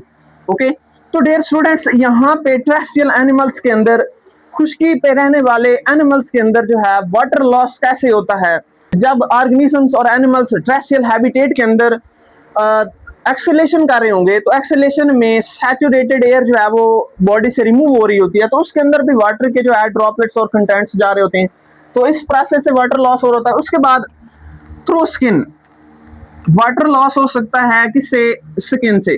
तो डियर स्टूडेंट्स, स्किन से एवेपोरेटिव कूलिंग के जरिए से, स्वेटिंग के जरिए से भी बॉडी का वाटर जो है वो लॉस हो जाता है। ओके, तो dear students, next through excretion of waste, excretion of waste like urine and faeces. Urine और फिशेस को बॉडी से रिमूव करने के लिए भी वाटर जो है इनको रिक्वायर होता है, तो उस इस वे में भी पानी जो है ये बॉडी से रिमूव हो होता है। डियर स्टूडेंट्स, अगर हम इसके वाटर गेन के सोर्सेज की बात करें टेरेस्ट्रियल एनवायरनमेंट के अंदर, तो वाटर कैसे हासिल कर सकते हैं, तो सबसे पहला पॉइंट है बाय ड्रिंकिंग वाटर, वाटर को ड्रिंक करके। उसके बाद वाटर इन द फूड, ऐसी खुराक को ये प्रेफर करेंगे जिसके अंदर वाटर के कंटेंट्स जो हैं वो ज्यादा होंगे। उसके बाद मेटाबॉलिक वाटर में सेलुलर रेस्पिरेशन। तो डियर स्टूडेंट्स, जब खुराक इनटेक की जाती है, खुराक को इंजेस्ट की जाती है, तो उसके बाद उसके अंदर जो है वो मेटाबॉलिज्म हो रहा है, और मेटाबॉलिज्म में सेलुलर रेस्पिरेशन की बात करें तो वहां पर भी जो है वो पानी बन रहा होता है, वाटर बन रहा होता है, H2O बन रहा होता है। तो उस वाटर को जो है बॉडी के अंदर रिटेन किया जाता है। तो इनके अंदर मखसूस किस्म की ऐसी एडेप्टेशन होती हैं जो मेटाबॉलिक वाटर को बॉडी के अंदर कंजर्व रखते हैं। ओके तो डियर स्टूडेंट्स, इन प्रॉब्लम से जो है वो कॉप अप करने के लिए इनके पास अडेप्टेशंस कौन सी होती हैं? तो सबसे पहले हमारे पास है एनाटॉमिकल स्ट्रक्चरल अडेप्टेशंस। अगर हम स्ट्रक्चरल अडेप्टेशंस में सबसे पहले इंसेक्ट्स की बात करें तो डियर स्टूडेंट्स, टेरेस्ट्रियल एनवायरनमेंट के अंदर इंसेक्ट्स के ऊपर जो है ये एक वैक्सी एक्सोस्केलेटन होता है, जो किसका बना होता है? काइटिन का बना होता है। ओके और ये काइटिन का बना हुआ शेल जो है, एक्सोस्केलेटन जो है, ये इम्परमिएबल होता है and prevent from the water loss. Body से वाटर लॉस जो है उसको बचाता है। तो डियर स्टूडेंट्स, यहाँ पे हमारे पास एक इंसेक्ट है और इस इंसेक्ट में यहाँ पे आपको इधर नजर आ रहा है, ये इसको हम क्या बोलते हैं? ये आपके पास बेसिकली क्या है? एक शेल है, आउटर मोस्ट कवरिंग है, और इसको हम क्या बोलते हैं? एक्सोस्केलेटन। Okay exoskeleton. और ये एक्सोस्केलेटन किसका बना होता है? काइटिन का बना होता है। ओके तो डियर स्टूडेंट्स, नेक्स्ट जो है एनाटॉमिकल अडेप्टेशंस के अंदर रेप्टाइल्स की बात करें तो रेप्टाइल्स के अंदर वाटर प्रूफ स्केल्स होते हैं। अब ये वाटर प्रूफ स्केल्स जो हैं ये किसके बने होते हैं? केराटिन के बने होते हैं, खास किस्म के प्रोटीन के बने होते हैं, और ये स्केल्स भी क्या करते हैं? एवेपोरेटिव लॉस से बचाते हैं। तो यहाँ पे हमारे पास ये खास किस्म के स्केल्स हैं और इन स्केल्स को हम क्या बोलते हैं? Keratin scales. क्या बोलते हैं इनको? Keratin scales. और ये स्केल्स जो हैं बॉडी से वाटर लॉस को बचा रहे होते हैं। उसके साथ साथ नेक्स्ट हम बर्ड्स एंड एनिमल्स की बात करें तो बर्ड्स और मैमल्स की बात करें तो बर्ड्स और मैमल्स के अंदर डेड केराटिनाइज्ड स्किन सेल्स होते हैं, डेड सेल्स होते हैं जो उनकी बॉडी सरफेस के ऊपर प्रेजेंट होते हैं और बॉडी के जो है इंटरनल वाटर जो है उसके लॉस से बचाते हैं। तो यहाँ पे इसके साथ साथ और बर्ड्स और मैमल्स के अंदर खास किस्म के ग्लैंड्स होते हैं और ये ग्लैंड्स जो हैं ये वाटर लॉस से बचाते हैं। और इन ग्लैंड्स को बेसिकली हम क्या बोलते हैं? Sebaceous glands. क्या बोलते हैं इनको? Sebaceous gland. हम यहाँ पे इधर लिख लेते हैं, इन ग्लैंड्स को डियर स्टूडेंट्स क्या बोलते हैं? Sebaceous glands. और ये ग्लैंड्स ऐसे ग्लैंड्स होते हैं जो ऑयल जो है वो रिलीज कर रहे होते हैं। अगर डियर स्टूडेंट्स हम यहाँ पे ऐसे यूं करें तो यहाँ पे जो है हमें ऑयली कंटेंट फील होता है। तो बेसिकली ये ऑयली कंटेंट कहाँ से सिक्रीट होता है? इन सीबेशियस ग्लैंड से सिक्रीट होता है, जो एक हमारी स्किन के ऊपर ऐसी ऑयली लेयर बना देते हैं जहां से वाटर जो है वो रिमूव नहीं हो सकता, वाटर लॉस कम होता है। तो डियर स्टूडेंट्स, एनाटॉमिकल अडेप्टेशंस के बाद नेक्स्ट हमारे पास हैं फिजियोलॉजिकल अडेप्टेशंस। फिजियोलॉजिकल अडेप्टेशंस में खास किस्म का जो टेरेस्ट्रियल कंडीशंस के अंदर और दूसरे एनवायरनमेंट्स के अंदर जो रोल है उसमें हमारे पास किडनीज आते हैं। ओके अगर हम किडनी की बात करें तो ये वाटर रिटेनिंग के अंदर मोस्ट इंपोर्टेंट जो है इनका रोल है। ओके अब ये किडनीज जो हैं अगर वाटर शॉर्टेज है तो डियर स्टूडेंट्स हम यहाँ पे टेरेस्ट्रियल हैबिटेट्स की बात कर रहे हैं जहाँ पे वाटर ऑलरेडी जो है वो शॉर्ट होता है। तो यहाँ पे किडनी जो है कौन सा यूरिन बनाएंगे? कंसंट्रेटेड यूरिन बनाएंगे। कौन सा यूरिन बनाएंगे? Concentrated urine. ऐसा यूरिन जिसके अंदर वाटर की कंसंट्रेशन जो है वो कम होगी। ओके उसके बाद डियर स्टूडेंट्स, खास किस्म के इनके किडनीज के अंदर नेक्स्ट फंक्शन है, ये क्या करते हैं? अमोनिया को कन्वर्ट करते हैं इनटू द यूरिया और यूरिक एसिड्स। ओके अब अगर हम वेस्ट प्रोडक्ट्स की बात करें, मेटाबॉलिक वेस्ट की बात करें तो डियर स्टूडेंट्स हमारी बॉडी के अंदर 3 किस्म के जो है वेस्ट बने होते हैं जिसमें अमोनिया आता है, उसके बाद यूरिया आता है और यूरिक एसिड आते हैं। ओके तो डियर स्टूडेंट्स अगर हम ये हमारा नेक्स्ट इससे अगला लेक्चर जिसमें हम नेचर ऑफ एक्सक्रीटरी प्रोडक्ट्स की बात करेंगे। तो डियर स्टूडेंट्स सबसे पहले अगर हम अमोनिया की बात करें तो अमोनिया को बॉडी से रिलीज करने के लिए लार्ज कंटेंट इन वाटर चाहिए होता है। ओके तो डियर स्टूडेंट्स अमोनिया के वेस्ट जो है वो कौन से ऑर्गेनिज्म में बने होंगे? जहाँ पे वाटर जो है वो मैक्सिमम होगा, वाटर की कंसंट्रेशन ज्यादा होगी। तो डियर स्टूडेंट्स हम यूं कह लें वाटर के अंदर जो ऑर्गेनिजम्स रहते हैं लाइक फिशेस एंड एम्फीबियंस वगैरह, वो कौन से फॉर्म में वेस्ट बनाएंगे?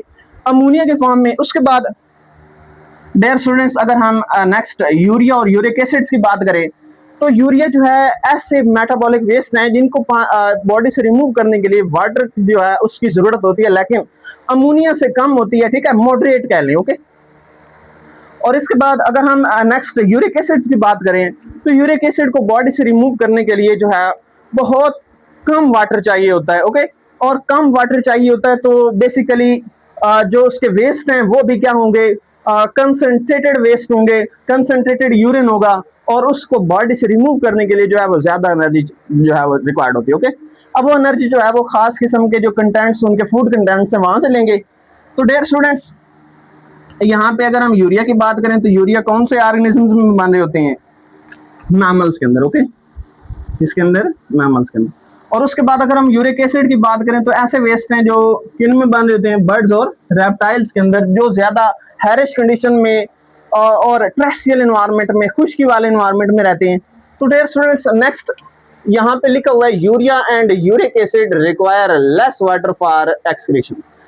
एक्सक्रीशन के लिए पानी की कंसंट्रेशन जो है इनको कम चाहिए होती है बॉडी से रिमूव करने के लिए इन यूरिया और यूरिक एसिड्स को।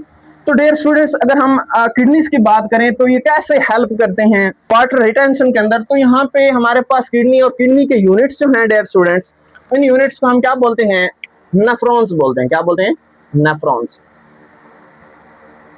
और नेफ्रॉन के अंदर हमने मैट्रिक्स सेक्शन में भी पढ़ा था, इनके अंदर लोब ऑफ हैनले होते हैं। क्या होते हैं, lobe of Henle, lobe of Henle.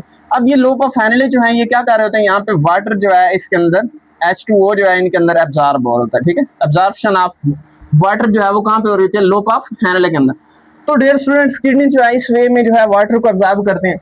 तो डियर स्टूडेंट्स, नेक्स्ट हम अगर प्रोटीन कंटेंट फूड है तो उसके अंदर हमारे पास क्या होंगे, अमाइनो एसिड्स होंगे। क्या होंगे, अमाइनो एसिड्स। और इन अमाइनो एसिड्स को के अंदर जो है वो नाइट्रोजन होगी। अब इस नाइट्रोजन को डियर स्टूडेंट्स खास किस्म की फॉर्म में कन्वर्ट किया जाता है, लाइक अमोनिया के फॉर्म में, लाइक यूरिया के फॉर्म में, लाइक यूरिक एसिड के फॉर्म में। तो यहाँ पे अमाइनो एसिड्स को सबसे पहले किधर कन्वर्ट किया जाता है, अमोनिया के अंदर। और अमोनिया जो है ये डियर स्टूडेंट्स मोर टॉक्सिक है, ठीक है, टॉक्सिक। और उसके बाद अमोनिया से कुछ ऑर्गेनिजम्स के अंदर जिनके अंदर मॉडरेट वाटर होता है उनमें कन्वर्ट कर दिया जाता है इसको, किसके अंदर, यूरिया के अंदर। और यूरिया से इसको किधर कन्वर्ट कर दिया जाता है, जो हैरिश और ट्रेस्टियल कंडीशन में वहां पे रहते हैं जहां पे वाटर की शॉर्टेज होती है, तो वहां पे इसको यूरिया को किधर कन्वर्ट कर दिया जाता है, यूरिक एसिड के अंदर, यूरिक एसिड के अंदर, ओके। तो डियर स्टूडेंट्स, यहाँ पे अगर हमारे पास प्रोटीन कंटेंट फूड है तो यहाँ पे वेस्ट प्रोडक्ट्स कैसे बनते हैं, अमाइनो एसिड्स जो हैं इनके अंदर से नाइट्रोजन जो है उसको रिमूव किया जाता है। अब नाइट्रोजन को खास किस्म के, अगर हम अमाइनो एसिड के डियर स्टूडेंट्स स्ट्रक्चर की बात करें, स्ट्रक्चर फार्मूला की बात करें, तो यहाँ पे इसके अंदर अमाइनो ग्रुप होता है, NH3 होता है, और इस NH3 को अमोनिया को रिमूव किया जाता है, जिसको हम क्या कहते हैं, डी अमाइनेशन कहते हैं, ओके।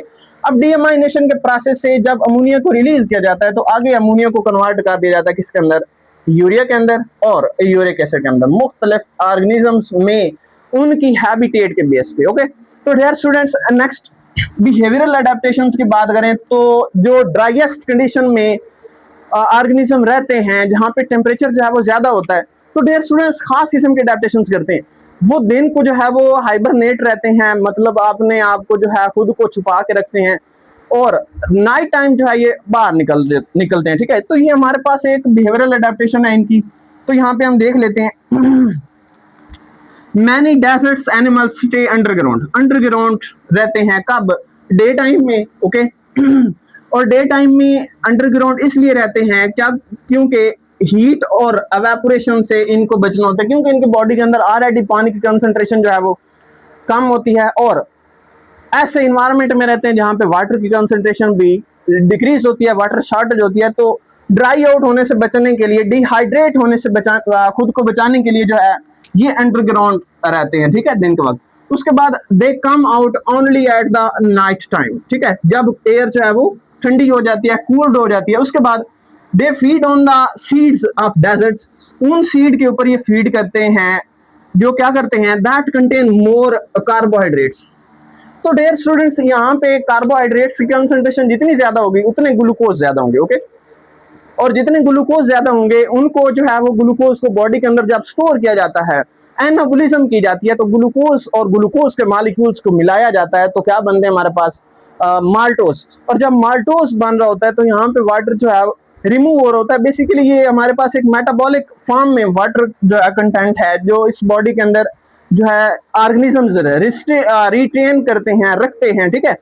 तो स्टूडेंट्स नेक्स्ट मेटाबॉलिक वाटर की बात करें तो मेटाबॉलिक वाटर वो वाटर है जो सेलुलर रेस्पिरेशन के प्रोसेस से बंद होता है, और सेलुलर रेस्पिरेशन से जो प्रोड्यूस होने वाला वाटर है ये वाटर कुछ जो है डेजर्ट एनिमल्स मुकम्मल तौर पे यही वाटर जो है वो सर्वाइव करने के लिए यूज कर रहे होते हैं, ओके।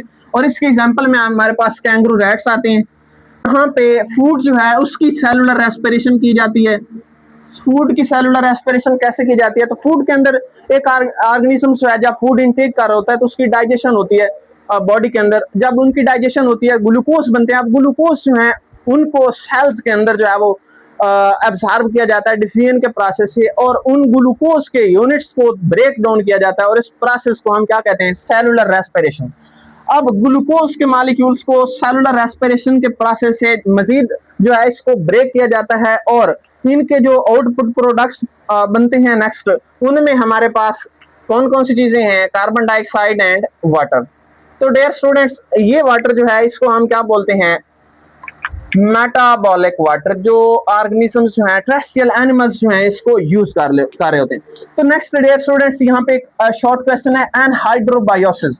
एनहाइड्रोबायोसिस एक ऐसी खास किस्म की जो है वो एक्टिविटी है जिसमें ऑर्गेनिजम्स जो हैं वाटर शॉर्टेज की वजह से बिल्कुल इनएक्टिव हो जाते हैं, लेकिन जब दोबारा से उनको वाटर जो है फेवरेबल कंडीशंस मिलती हैं, वाटर मिलता है, तो दोबारा से जो है वो एक्टिव फॉर्म में चले जाते हैं। तो यहाँ पे certain invertebrates enter into the dormant state, dormant state में चले जाते हैं। और कब डोरमेंट स्टेट में चले जाते हैं, जब वो अपनी बॉडी का वाटर जो है मुकम्मल तौर पे लूज कर देते हैं। उसके बाद दे कम टू एक्टिव, वो दोबारा से एक्टिव होते हैं। कब एक्टिव होते हैं, जब उनकी बॉडी के अंदर अगेन से जो है वाटर इंटर होता है।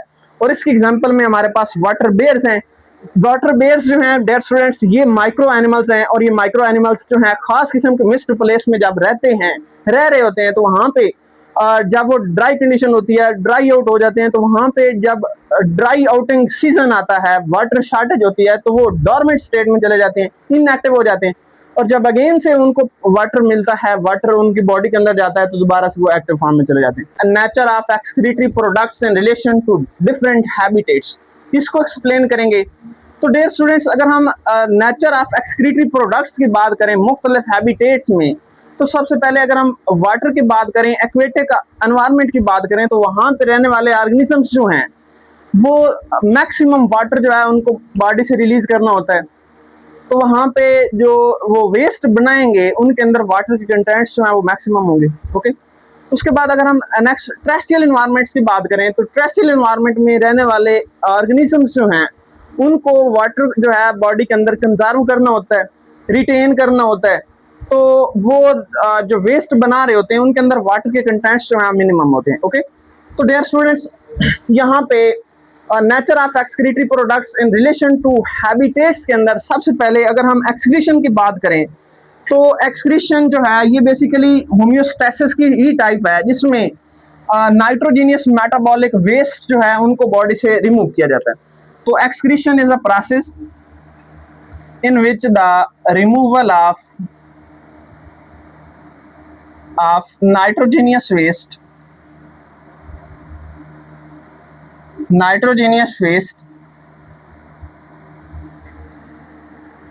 take place from the body,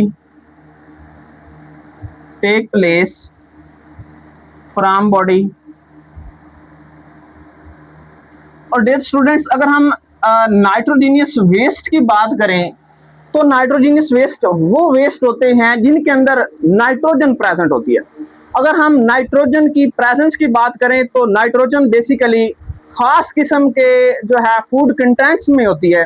और अगर हम फूड कंटेंट को देखें, तो यहाँ पे अगर हम प्रोटीन इंटेक कर रहे होते हैं, तो प्रोटीन के अंदर अगर हम उन प्रोटीन के यूनिट्स की बात करें, तो उन यूनिट्स के अंदर हमें अमाइन ग्रुप देखने को मिलता है।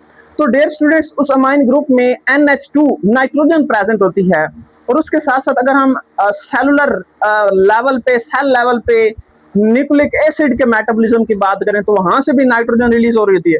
तो डियर स्टूडेंट्स, ये नाइट्रोजन के कंटेंट्स जैसे जैसे हमारी बॉडी के अंदर मैक्सिमम होते चले जाते हैं, ये हमारी बॉडी के लिए जो है वो टॉक्सिक होते चले जाते हैं। तो डियर स्टूडेंट्स, लिविंग ऑर्गेनिज्म को इस नाइट्रोजन को मुख्तलिफ प्रोडक्ट्स के अंदर, मुख्तलिफ केमिकल्स एजेंट्स के अंदर जो है कन्वर्ट करके बॉडी से रिमूव करना होता है। तो यहाँ पे नाइट्रोजीनियस वेस्ट जो है वो वेस्ट होते हैं बेसिकली, जिसके अंदर क्या प्रेजेंट होती है, नाइट्रोजन प्रेजेंट होती है। तो ये खास किस्म के केमिकल्स जिनके अंदर नाइट्रोजन को रिमूव करने के लिए कन्वर्ट किया जाता है, तो हम उनको डिस्कस करेंगे, जिसमें हमारे पास सबसे पहले अमोनिया आता है, उसके बाद यूरिया आता है, और उसके बाद हम यूरिक एसिड को एक्सप्लेन करेंगे। ठीक है, तो डियर स्टूडेंट्स, नेक्स्ट अगर हम ऑस्मो रेगुलेशन एंड एक्सक्रीशन की बात करें तो ऑस्मो रेगुलेशन जो है एक ऐसा प्रोसेस है जिसमें साल्ट और वाटर जो है बॉडी के अंदर मेंटेन किया जाता है। Okay, osmo regulation, osmoregulation means the maintenance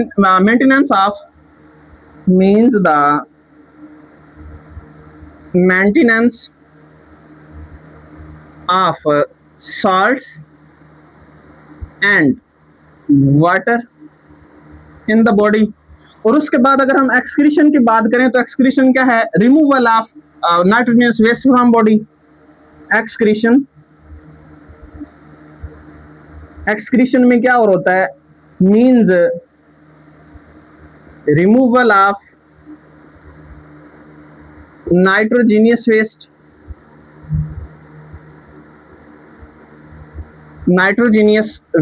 from body,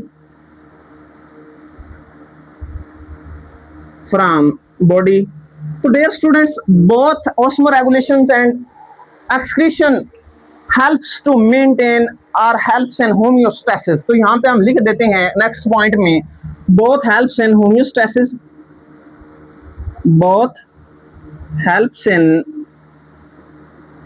homeostasis। Okay, तो डियर स्टूडेंट्स, नेक्स्ट हम नाइट्रोजनियस वेस्ट की टाइप्स की बात करें तो वो केमिकल्स में ऑलरेडी आप लोगों को बता चुका हूं, जिसमें हमारे पास अमोनिया आता है, उसके बाद हम यूरिया को डिस्कस करेंगे और यूरिक एसिड की बात करेंगे। तो composed of nitrogenous waste composed of three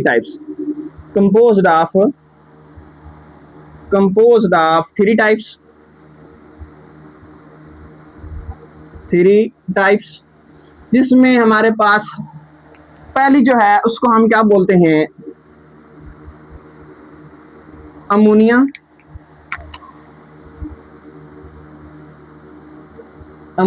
और अमोनिया का फार्मूला क्या है, NH3। ओके, उसके बाद नेक्स्ट हमारे पास आता है यूरिया,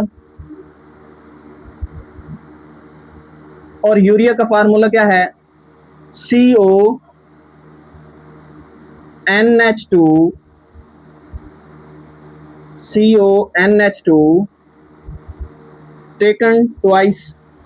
और जो हमारे पास तीसरा केमिकल है उसको हम क्या बोलते हैं, यूरिक एसिड बोलते हैं। क्या बोलते हैं डियर स्टूडेंट्स, यूरिक एसिड। और यूरिक एसिड का फार्मूला क्या है, C5H4N4O3। ओके, तो डियर स्टूडेंट्स, सबसे पहले अगर हम अमोनिया की बात करें तो अमोनिया जो है ये मोस्ट टॉक्सिक नाइट्रोजनियस वेस्ट है। ओके, तो डियर स्टूडेंट्स, नेक्स्ट हम अमोनिया की फॉर्मेशन की बात करें तो अमोनिया जो है दो प्रोसेस से बन रहा होता है। और पहला प्रोसेस कौन सा है, रिमूवल ऑफ अमाइनो ग्रुप, जिसको हम क्या बोलते हैं, डी अमाइनेशन बोलते हैं। Okay, from the amino acid and nucleic acids. Okay, उसके बाद इसके कैरेक्टरिस्टिक्स की बात करें तो अमोनिया जो है ये highly soluble in water, very toxic and must be remove from body. Toxicity ज्यादा होने की वजह से इसको बॉडी से लाजमी जो है ये रिमूव किया जाता है। उसके बाद अगर हम वाटर की रिक्वायरमेंट की बात करें अमोनिया को बॉडी से रिलीज करने के लिए, तो हमारे पास 500 ml of water, 500 ml of water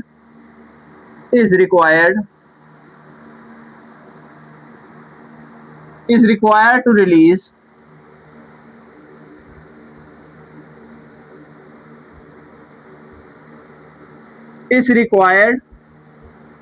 to release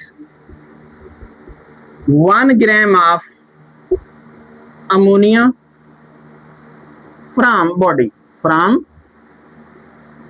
okay. तो डियर स्टूडेंट्स नेक्स्ट हम एनर्जी रिक्वायरमेंट की बात करें तो अमोनिया को बॉडी से रिलीज करने के लिए एनर्जी जो है ये हमें कम जो है लिविंग ऑर्गेनिज्म को यूटिलाइज करवानी पड़ती है। तो यहाँ पे less energy is needed to remove ammonia, less energy is needed to remove ammonia from body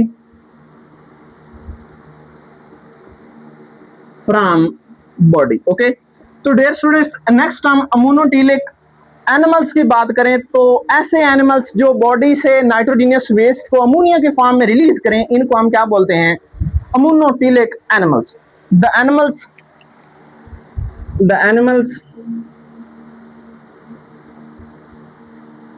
animals that release ammonia in nitrogenous waste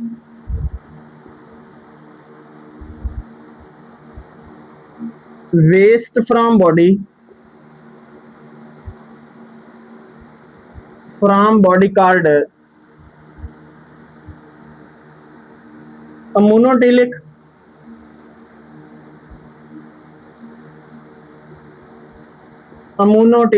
animals. और इसकी एग्जांपल्स की बात करें तो डियर स्टूडेंट्स यहाँ पे एग्जांपल्स में हमारे पास एक्वेटिक एनिमल्स आते हैं, एक्वेटिक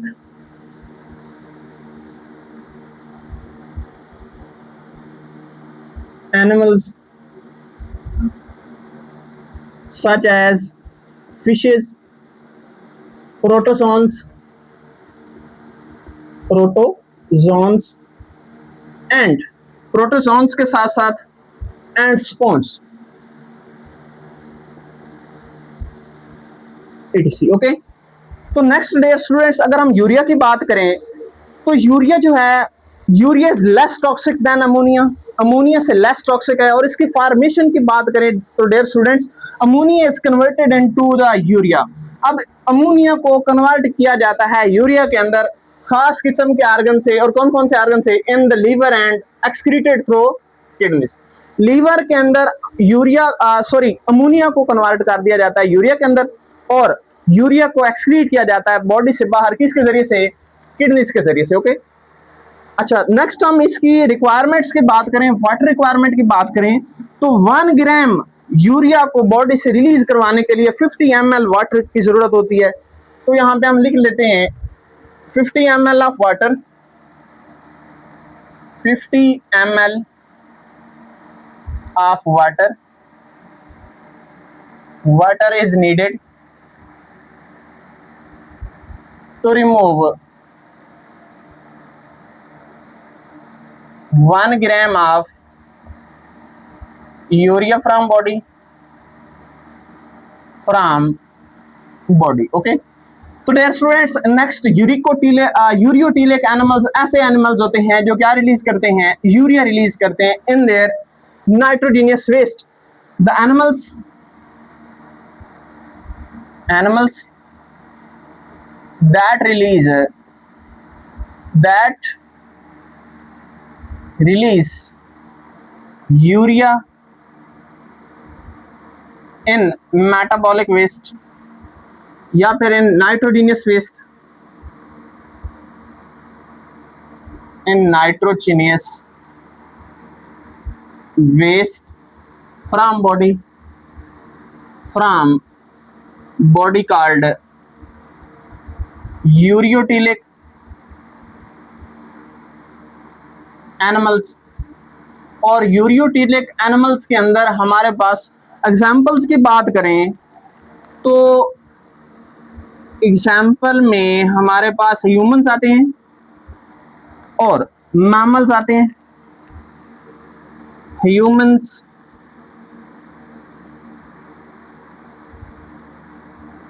मैमल्स etc. ओके, तो डियर स्टूडेंट्स नेक्स्ट हम यूरिक एसिड की बात करें तो यूरिक एसिड जो है, uric acid is least toxic nitrogenous waste, सबसे कम टॉक्सिक है। ओके, और इसकी फॉर्मेशन की बात करें तो अमोनिया जो है इसको कन्वर्ट कर दिया जाता है किसके अंदर, यूरिक एसिड के अंदर। और यूरिक एसिड के अंदर कन्वर्ट करने के लिए ज्यादा से ज्यादा एनर्जी लगानी पड़ती है। और डियर स्टूडेंट्स इसको यूरिक एसिड को बॉडी से रिमूव करने के लिए वाटर की कंसंट्रेशन और वाटर के कंटेंट्स जो है वो ऑर्गेनिजम्स को कम चाहिए। तो बेसिकली ये वो एनिमल्स होते हैं जो कौन से एनवायरनमेंट में रहते हैं, टेरेस्ट्रियल कंडीशन में रहते हैं, जिन्होंने अपनी बॉडी के अंदर वाटर को कंजर्व करना होता है। ओके, तो यहाँ पे नेक्स्ट कैरेक्टरिस्टिक्स की बात करें तो इनसॉल्युबल इन वाटर। ओके, और ये एक्सक्रीट किया जाता है बॉडी से in the form of crystals की शक्ल में। कौन सी शक्ल में, क्रिस्टल की फॉर्म में, and semi solid waste, solid waste जो है सॉलिड की फॉर्म में। उसके बाद conserve maximum water from in the body, जब नाइट्रोजनियस वेस्ट को यूरिक एसिड की फॉर्म में रिलीज किया जाता है बॉडी से, तो पानी जो है बॉडी के अंदर मैक्सिमम कंजर्व करने के लिए ऐसा जो है ये वेस्ट बनाया जाता है। तो नेक्स्ट डियर स्टूडेंट्स वाटर की रिक्वायरमेंट की बात करें तो 1 ग्राम यूरिक एसिड को बॉडी से रिमूव करने के लिए 1 ml वाटर चाहिए होता है। ठीक है, 1 ml of water is required, 1 ml of water is required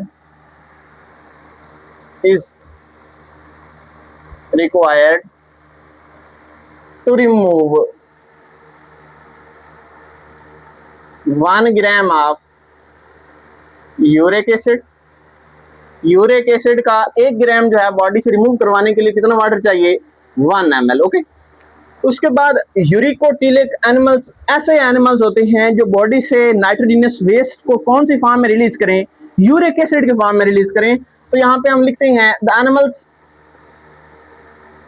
animals that release uric acid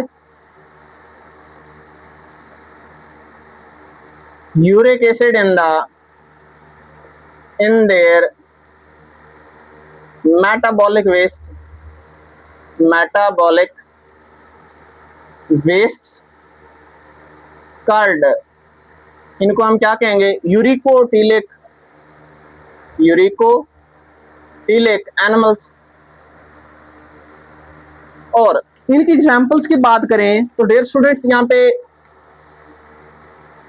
ऐसे ऑर्गेनिजम्स आएंगे जो कौन से एनवायरनमेंट में रहते हैं, टेरेस्ट्रियल कंडीशन में रहते हैं, जहां पे वाटर शॉर्टेज होती है।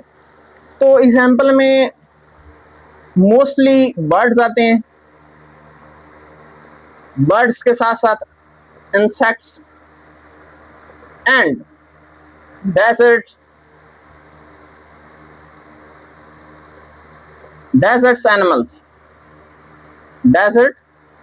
एनिमल्स आते हैं। ओके, तो डियर स्टूडेंट्स ये ऐसे ऑर्गेनिजम्स हैं जो नाइट्रोजनस वेस्ट को यूरिक एसिड की फॉर्म में बॉडी से रिमूव करते हैं, इसलिए कि उनकी बॉडी के अंदर वाला इंटरनल वाटर जो है वो कम रिलीज किया जाए, क्योंकि 1 ग्राम यूरिक एसिड को बॉडी से रिमूव करने के लिए कितना वाटर चाहिए होता है, जस्ट 1 ml वाटर जो है वो जरूरी होता है। तो डियर स्टूडेंट्स हमारी बुक के अंदर इस टॉपिक में साइड बॉक्स में गाउट लिखा हुआ है, और गाउट की बात करें तो डियर स्टूडेंट्स गाउट एक आर्थराइटिस की टाइप्स हैं, और आर्थराइटिस में हमारे पास 3 टाइप्स आती हैं। ओके, जिसमें रिमोटाइड आर्थराइटिस, उसके बाद गाउट आर्थराइटिस और ऑस्टियो आर्थराइटिस आते हैं। अगर हम गाउट की बात करें तो सम टाइम गाउट के काजेस जो हैं वो ये हैं कि हम एनिमल्स के अंदर और मेनली ह्यूमंस के अंदर जो नाइट्रोजनियस वेस्ट हैं सम टाइम कौन सी फॉर्म में बन रहते हैं, यूरिक एसिड की फॉर्म में बन रहते हैं। और यूरिक एसिड जो है बॉडी से रिमूव ना हो या फिर उसकी अकामुलेशन हो जाए तो किसके रिजल्ट्स बनते हैं, इसके जो फैक्ट्स हैं उस फैक्ट्स की बात करें तो गाउट जो है बॉडी के अंदर जो है, या फिर गाउट है इन द जॉइंट्स पेन होना शुरू हो जाते हैं, जिसको हम आर्थराइटिस के कौन सी फॉर्म कौन सा नाम देंगे, गाउटी आर्थराइटिस कहेंगे। ओके, ह्यूमंस के अंदर humans also excrete small amount of uric acid from the in the form of nitrogenous waste. अब इनके मेजर सोर्सेज की बात करें तो मेजर सोर्सेज में मीट आते हैं, ओके, और सम वेजिटेबल्स आती हैं। इनके फैक्ट्स की बात करें तो अगर यूरिक एसिड की कंसंट्रेशन हमारी बॉडी के अंदर बढ़ती है तो ये क्रिस्टल्स बना देते हैं कहाँ पे, ज्वाइंट्स पे। ओके, और ज्वाइंट्स जो है ये पेन करते हैं और इसको हम क्या बोलते हैं, गाउट कहते हैं। क्या कहते हैं इसको, गाउट आर्थराइटिस कहते हैं। हम बेसिकली आज थर्मोरेगुलेशन को डिस्कस करेंगे और हम मुख्तलिफ ऑर्गेनिजम्स को एक्सप्लेन करेंगे on the basis of heat source. Heat source की बेसिस पे ऑर्गेनिजम्स को एक्सप्लेन करेंगे और उसमें हमारे पास दो टाइप्स हैं, एक को हम एक्टोथर्म कहते हैं और दूसरे को हम एंडोथर्म कहते हैं। ओके, और डियर स्टूडेंट्स उसके बाद हम एनिमल्स को डिस्कस करेंगे on the basis of thermoregulation abilities. अगर हम थर्मोरेगुलेशन एबिलिटीज की बात करें तो हमारे पास ऑर्गेनिजम्स की दो टाइप्स हैं मेजर, पोइक्लोथर्म्स एंड होम्योथर्म्स। तो डियर स्टूडेंट्स सबसे पहले अगर हम थर्मोरेगुलेशन की बात करें तो थर्मोरेगुलेशन में बेसिकली बॉडी की इंटरनल कंडीशंस में टेम्परेचर जो है उसको मेंटेन किया जाता है with respect to the surrounding temperature. अब देखिए हमारी बॉडी के अंदर अगर हम नॉर्मल टेम्परेचर की बात करें तो 37 डिग्री सेल्सियस अप्रोक्सीमेटली हमारा बॉडी टेम्परेचर है, और विंटर सीजन में अगर हम बात करें तो सराउंडिंग का टेम्परेचर जो है वो 37 से डिक्रीज होता है, और समर सीजन में टेम्परेचर जो है 37 से सराउंडिंग का टेम्परेचर इंक्रीज होता है। तो डियर स्टूडेंट्स हमारा इंटरनल बॉडी टेम्परेचर जो है वो मेंटेन रहता है। तो मेंटेन करने के लिए एक खास किस्म का मैकेनिज्म होता है जिसको हम क्या कहते हैं, थर्मोरेगुलेशन कहते हैं।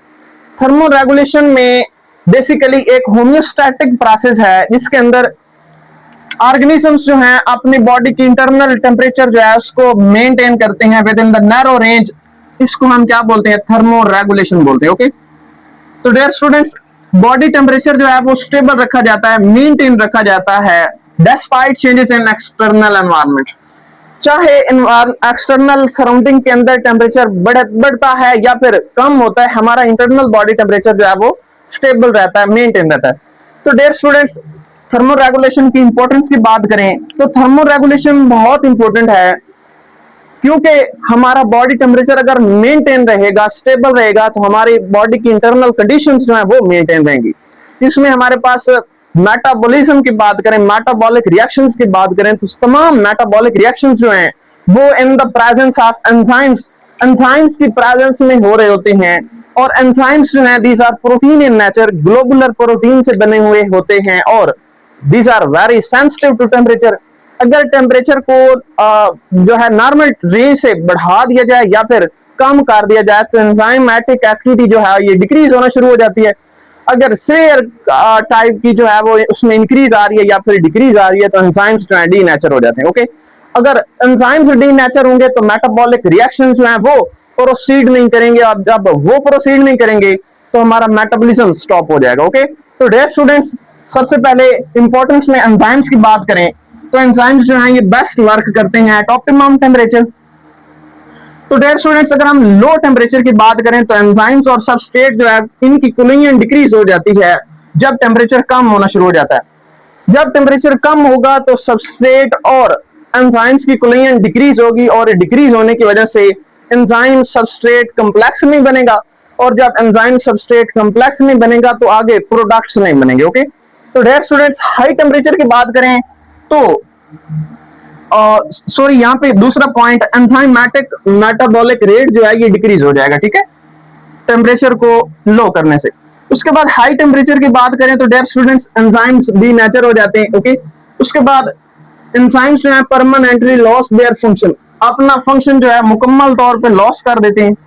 और उसके साथ साथ अगर हम इंपॉर्टेंस में सेल मेम्ब्रेन की बात करें तो सेल मेम्ब्रेन जो है ये बहुत सेंसिटिव होती है विद रिस्पेक्ट टू टेम्परेचर, और लो टेम्परेचर में सेल मेम्ब्रेन जो है ये रिजिड हो जाती है, और जब रिजिड हो जाती है तो सम केसेस में सेल मेम्ब्रेन जो है ये बर्स्ट हो सकती है, ठीक है, प्रेशर पड़ने पे। स्टूडेंट्स नेक्स्ट हाई टेम्परेचर पे membranes loss their selective permeability, membranes जो हैं ये अपनी सिलेक्टिव परमेबिलिटी लॉस कर देती हैं। अब ये परमेबिलिटी जो है मेम्ब्रेन्स के अंदर, सेल्स की मेम्ब्रेन्स के अंदर खास किस्म की चैनल्स प्रोटीन्स होती हैं, और वो चैनल्स प्रोटीन्स जो हैं ये ट्रांसपोर्ट करवाने में हेल्प कर रही होती हैं।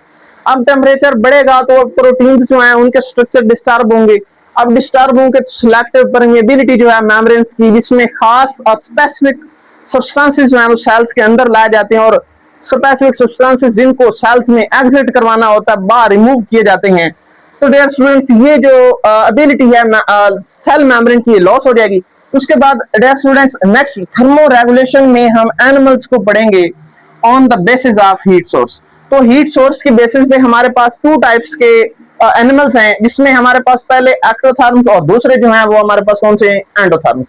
तो एक्टोथर्म्स ऐसे ऑर्गेनिजम्स होते हैं, ऐसे एनिमल्स होते हैं that produce or maintain their body heat from gaining the heat from external conditions or external surroundings।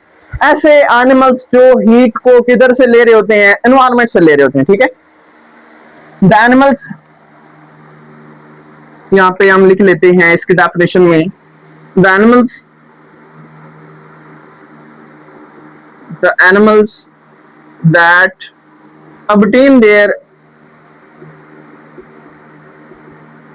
obtain their body heat from external environment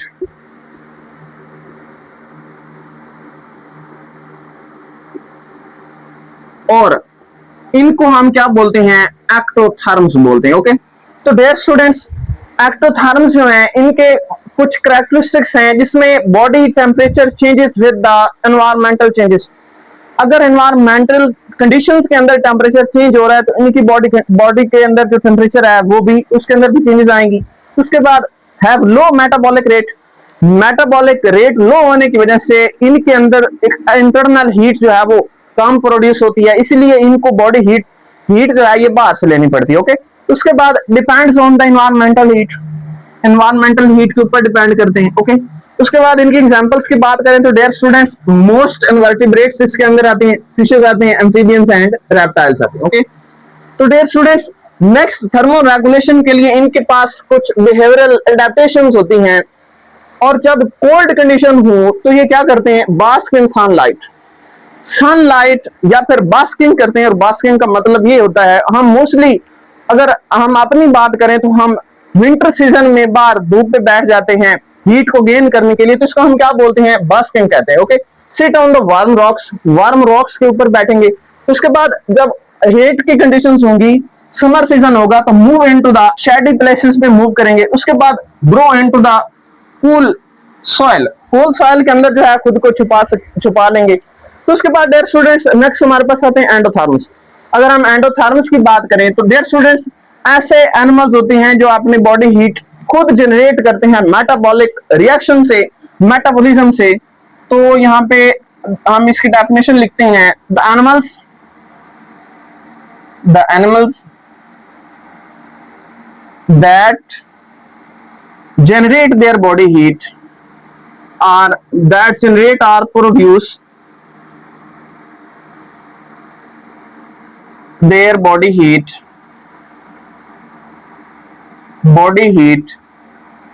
from internal metabolism card, इनको हम क्या बोलेंगे, एंडोथर्म्स। ओके, और endotherms की examples की बात करें तो इसमें एग्जांपल्स में हमारे पास आते हैं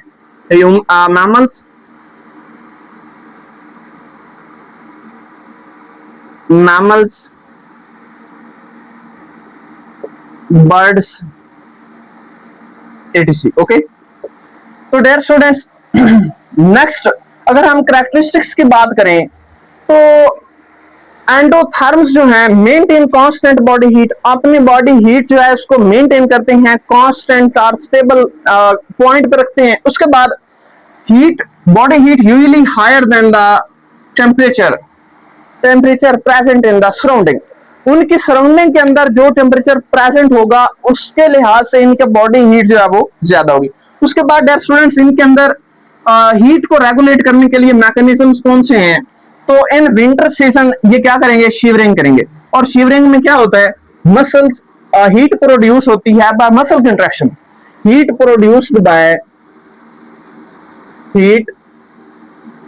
produced by contraction of muscles contraction of muscles, muscles के कंट्रैक्ट करने से हीट प्रोड्यूस होगी। उसके बाद dear students brown adipose tissues की बात करें तो ब्रोन एडिपोज टिश्यूज जो हैं इनको बॉडी के अंदर ब्रेक किया जाता है। जब इनको ब्रेक किया जाता है तो इनसे भी क्या किया जाता है, हीट जनरेट की जाती है। ठीक है, heat generated by, heat also generated by, also generated by breaking adipose tissue in winter season। उसके साथ साथ हीट कंजर्वेशन के लिए इनके पास खास किस्म के स्ट्रक्चर्स होते हैं, जिसमें हमारे पास सबसे पहले फीदर्स, उसके बाद हेयर्स होते हैं, उसके बाद फैट्स होते हैं, बॉडी फैट्स होते हैं। और फैट्स जो है ये इंसुलेशन के तौर पे एक्ट करते हैं। अगर सराउंडिंग कंडीशंस में अगर एक्सटर्नल टेम्परेचर जो है वो डिक्रीज है, लो टेम्परेचर है, तो इनका बॉडी टेम्परेचर जो है उसको मेंटेन करना है। तो ये अपने अंदर जो है इंटरनल मेटाबॉलिक रिएक्शंस के जरिए से हीट प्रोड्यूस करेंगे।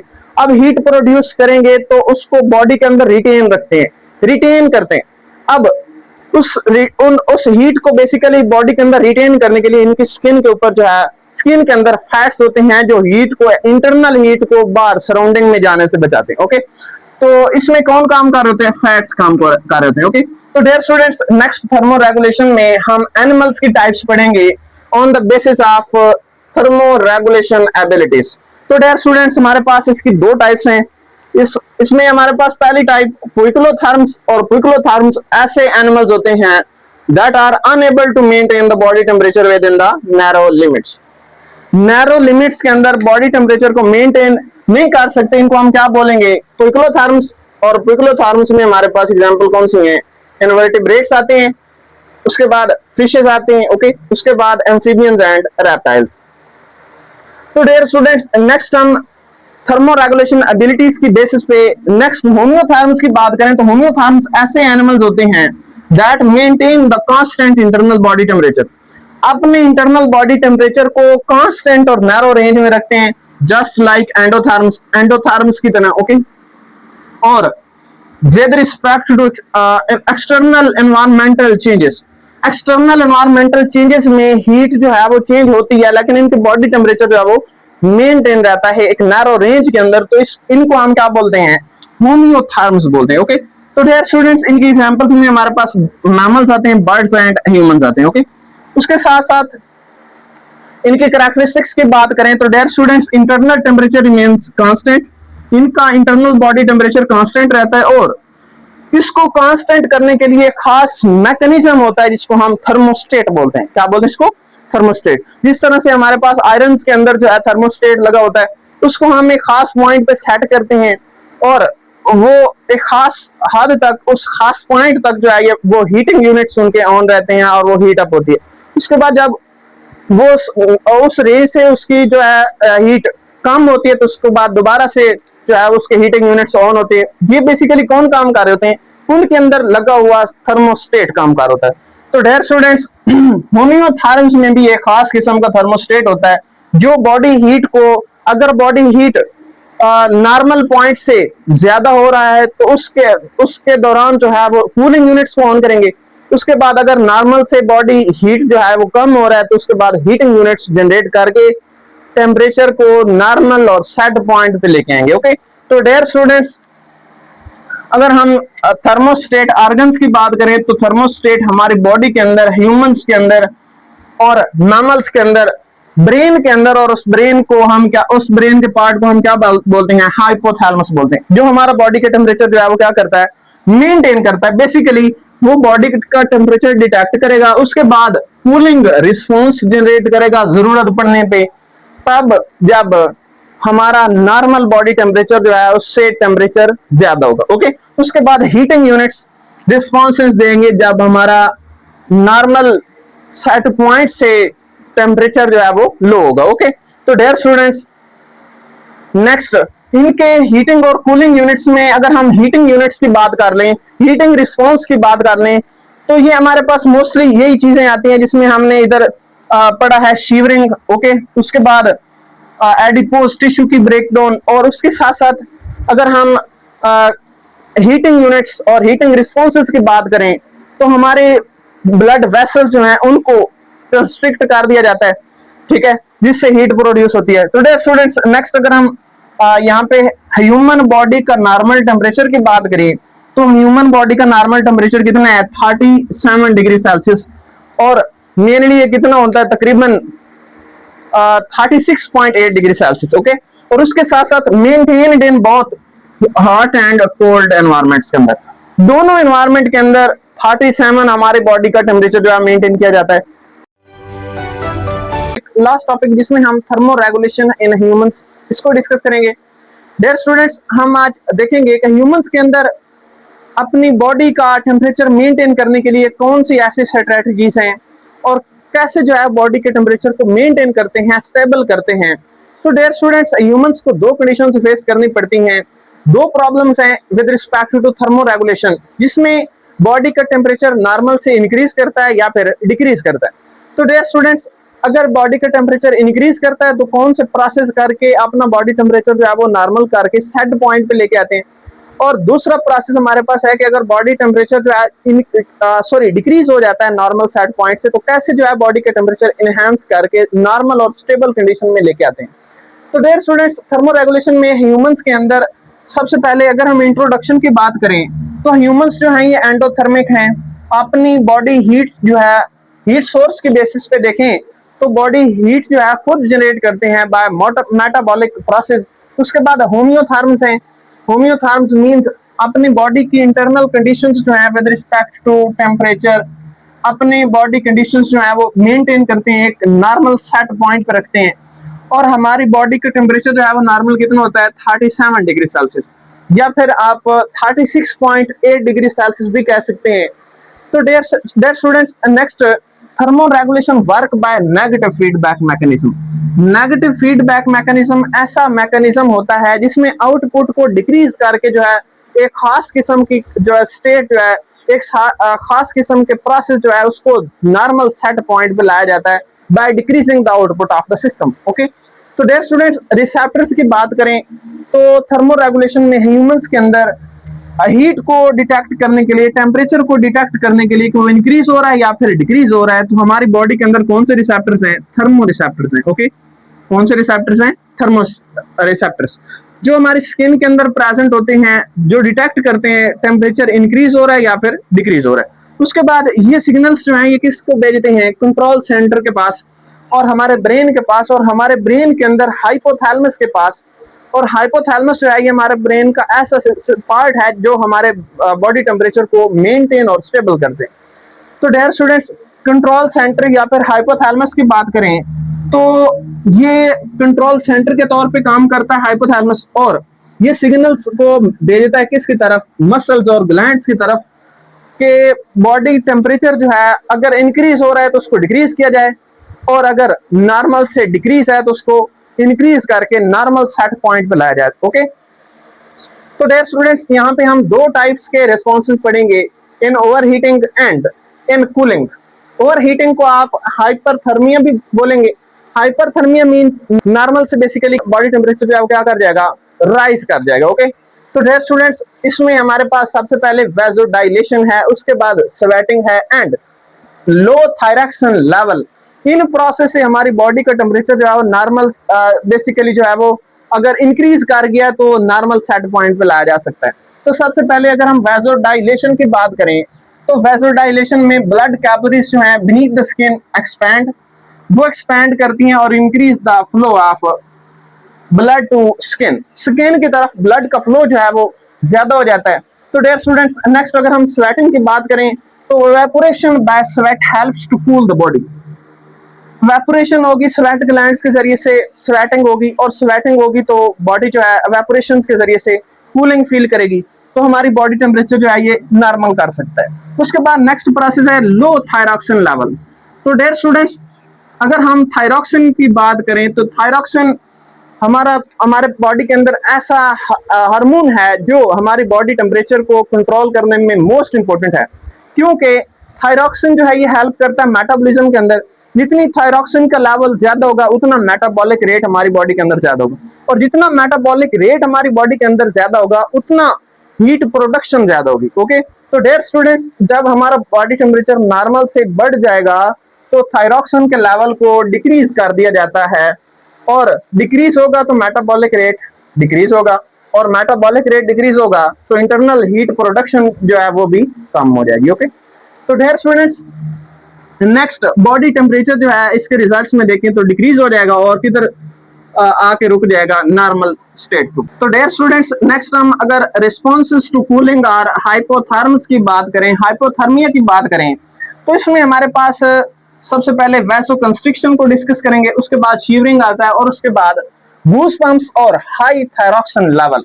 बेसिकली ये हमारे पास एक ऐसी स्टेट है जिसमें नॉर्मल बॉडी टेम्परेचर 37 से टेम्परेचर जो है वो बेसिकली क्या हो जाता है, कम हो जाता है। ठीक है, अब इसको इनहेंस करके नॉर्मल सेट पॉइंट पे कैसे लाया जाएगा, तो यहाँ पे वैसो कंस्ट्रिक्शन की बात करें तो dear students, blood vessels constrict करेंगी, और कंस्ट्रिक्ट करेंगी तो reduce the blood flow to skin and minimise the heat loss. जितना ब्लड जो है वो बॉडी पार्ट्स की तरफ कम फ्लो करेगा उतनी हीट लॉस कम होगी। ओके, उसके बाद शिवरिंग की बात करें तो डियर स्टूडेंट्स, स्केलेटल मसल जो है ये कंट्रैक्ट करते हैं, और जब कंट्रैक्ट करते हैं तो ये हीट प्रोड्यूस करते हैं। ओके, तो डियर स्टूडेंट्स, नेक्स्ट अगर हम गूज़बम्प्स की बात करें तो गूज़बम्प एक स्पेसिफिक प्रोसेस है जो थर्मो रेगुलेशन में हीट को मेंटेन करने में हेल्प कर रहा होता है, और यहाँ पे बेसिकली हमारी स्किन के ऊपर हेयर्स जो है, हेयर्स के टीनी मसल्स जो है वो कंट्रैक्ट करते हैं। जब वो मसल्स कंट्रैक्ट करेंगे तो हमारे हेयर्स जो है वो स्ट्रेट अप हो जाते हैं। आप लोगों ने विंटर सीजन में फील किया हो, हमारे स्किन के जो हेयर्स हैं वो स्ट्रेट अप हो जाते हैं जब ज्यादा सर्दी होती है। तो बेसिकली ऐसा क्यों होता है, तो डियर स्टूडेंट्स, बाहर से जो कोल एयर आ रही होती है, ठंडी हवा आ रही होती है, वो उनके अंदर ट्रैप हो जाती है। तो डियर स्टूडेंट्स, वो लो टेम्परेचर वाली एयर जो है हमारी बॉडी के साथ उसका कंटैक्ट कम होता है, जितना कंटैक्ट कम होगा उतना टेम्परेचर हमारा मेंटेन रहेगा। तो ये गूज़बम्प्स का प्रोसेस जो है ये हमारी बॉडी के अंदर हीट को मेंटेन करने में हेल्प करता है जब हमारी बॉडी का टेम्परेचर नॉर्मल से कम हो जाता है। उसके बाद dear students, high thyroxine level. अगर हम हाई थायरॉक्सिन लेवल की बात करें तो इधर पीछे भी हमने बात की है, जितना थायरॉक्सिन का लेवल ज्यादा होगा उतना उतना जो है हमारा मेटाबॉलिक रेट ज्यादा होगा, जितना मेटाबॉलिक रेट ज्यादा होगा उतनी इंटरनल बॉडी हीट जो है वो ज्यादा प्रोड्यूस होगी। ओके, तो इनके रिजल्ट्स बेसिकली क्या हैं, body temperature increases, body temperature increase होगा, body temperature increases to normal, increases to normal, body temperature जो है हमारा इंक्रीज होके नॉर्मल हो जाएगा। डियर स्टूडेंट्स, नेक्स्ट हम दोनों प्रोसेस जो है जिसमें टेम्परेचर हमारा नॉर्मल से ज्यादा हो जाता है या फिर नॉर्मल से कम होता है, तो इन दोनों प्रोसेस के अगर हम इसी फ्लो की बात करें, फ्लो को देखें तो अगर टेम्परेचर बॉडी का नॉर्मल से ज्यादा है तो इसको डिटेक्ट किया जाएगा, डिटेक्टेड बाय रिसेप्टर्स। इनको रिसेप्टर्स जो हैं वो डिटेक्ट करेंगे and send signals to hypothalamus.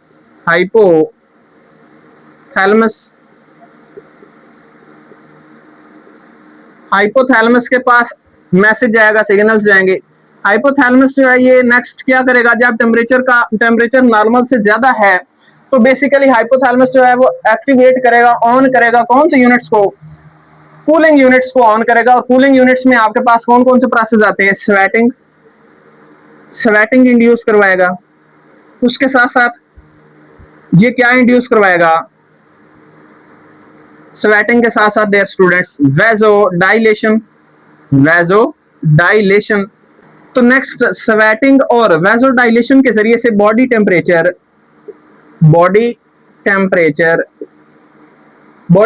Basically क्या करेगा, डिक्रीज करेगा, और डिक्रीज करके कौन स्टेट में आ जाएगा, नॉर्मल स्टेट में। कौन स्टेट में, नॉर्मल। ओके, तो डियर स्टूडेंट्स, नेक्स्ट अगर हमारा बॉडी का टेम्परेचर नॉर्मल से कम है तो ये चेंजेस जो है कौन डिटेक्ट करेंगे, रिसेप्टर डिटेक्ट करेंगे, और उन रिसेप्टर्स को हम क्या बोलते हैं, thermo receptors. Okay, changes detected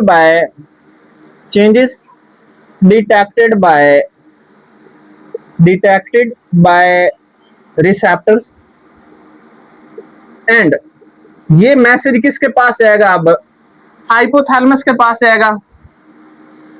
hypothalamus, और हाइपोथैलेमस जो है ये कौन से यूनिट्स को ऑन करेगा? अब बॉडी का टेम्परेचर नॉर्मल से कम है तो कौन सी यूनिट्स को ऑन करेगा? हीटिंग यूनिट्स को ऑन करेगा। और बेसिकली हीटिंग यूनिट में क्या करवाएगा? वैसो कंस्ट्रिक्शन करवाएगा। Vasoconstriction and vasoconstriction के साथ साथ शीवरिंग करवाएगा। ओके, शीवरिंग और वैसो कंस्ट्रिक्शन के प्रोसेस से बॉडी हीट जनरेट होगी और बॉडी का टेम्परेचर जो है इंक्रीज करेगा। Body temperature it rises and body temperature rises to come at the normal stage. Normal state पे आ जाएगा। बेसिकली हमारा बॉडी का टेम्परेचर क्या हो जाएगा? नॉर्मल हो जाएगा। ओके, तो dear students, next thermoregulation in humans में अगर हम फीडबैक मैकेनिज्म की बात करें तो यहाँ पे नेगेटिव फीडबैक मैकेनिज्म कैसे वर्क करता है, यहाँ पे हम इसको डिस्कस करेंगे। तो डियर स्टूडेंट्स, यहाँ पे हमारे पास स्टेबल इन्वायरमेंट है, स्टेबल बॉडी कंडीशन है और इसमें बॉडी का टेम्परेचर कितना है? 37 डिग्री सेल्सियस। अगर इसमें कोई इम्बैलेंसमेंट आती है, बॉडी का टेम्परेचर राइज करता है, यहाँ पे राइज कर रहा है, इधर डिक्रीज कर रहा है, तो यहाँ पे हम सबसे पहले उस कंडीशन को पढ़ेंगे जिसमें हमारे पास बॉडी का टेम्परेचर नॉर्मल से बढ़ रहा है।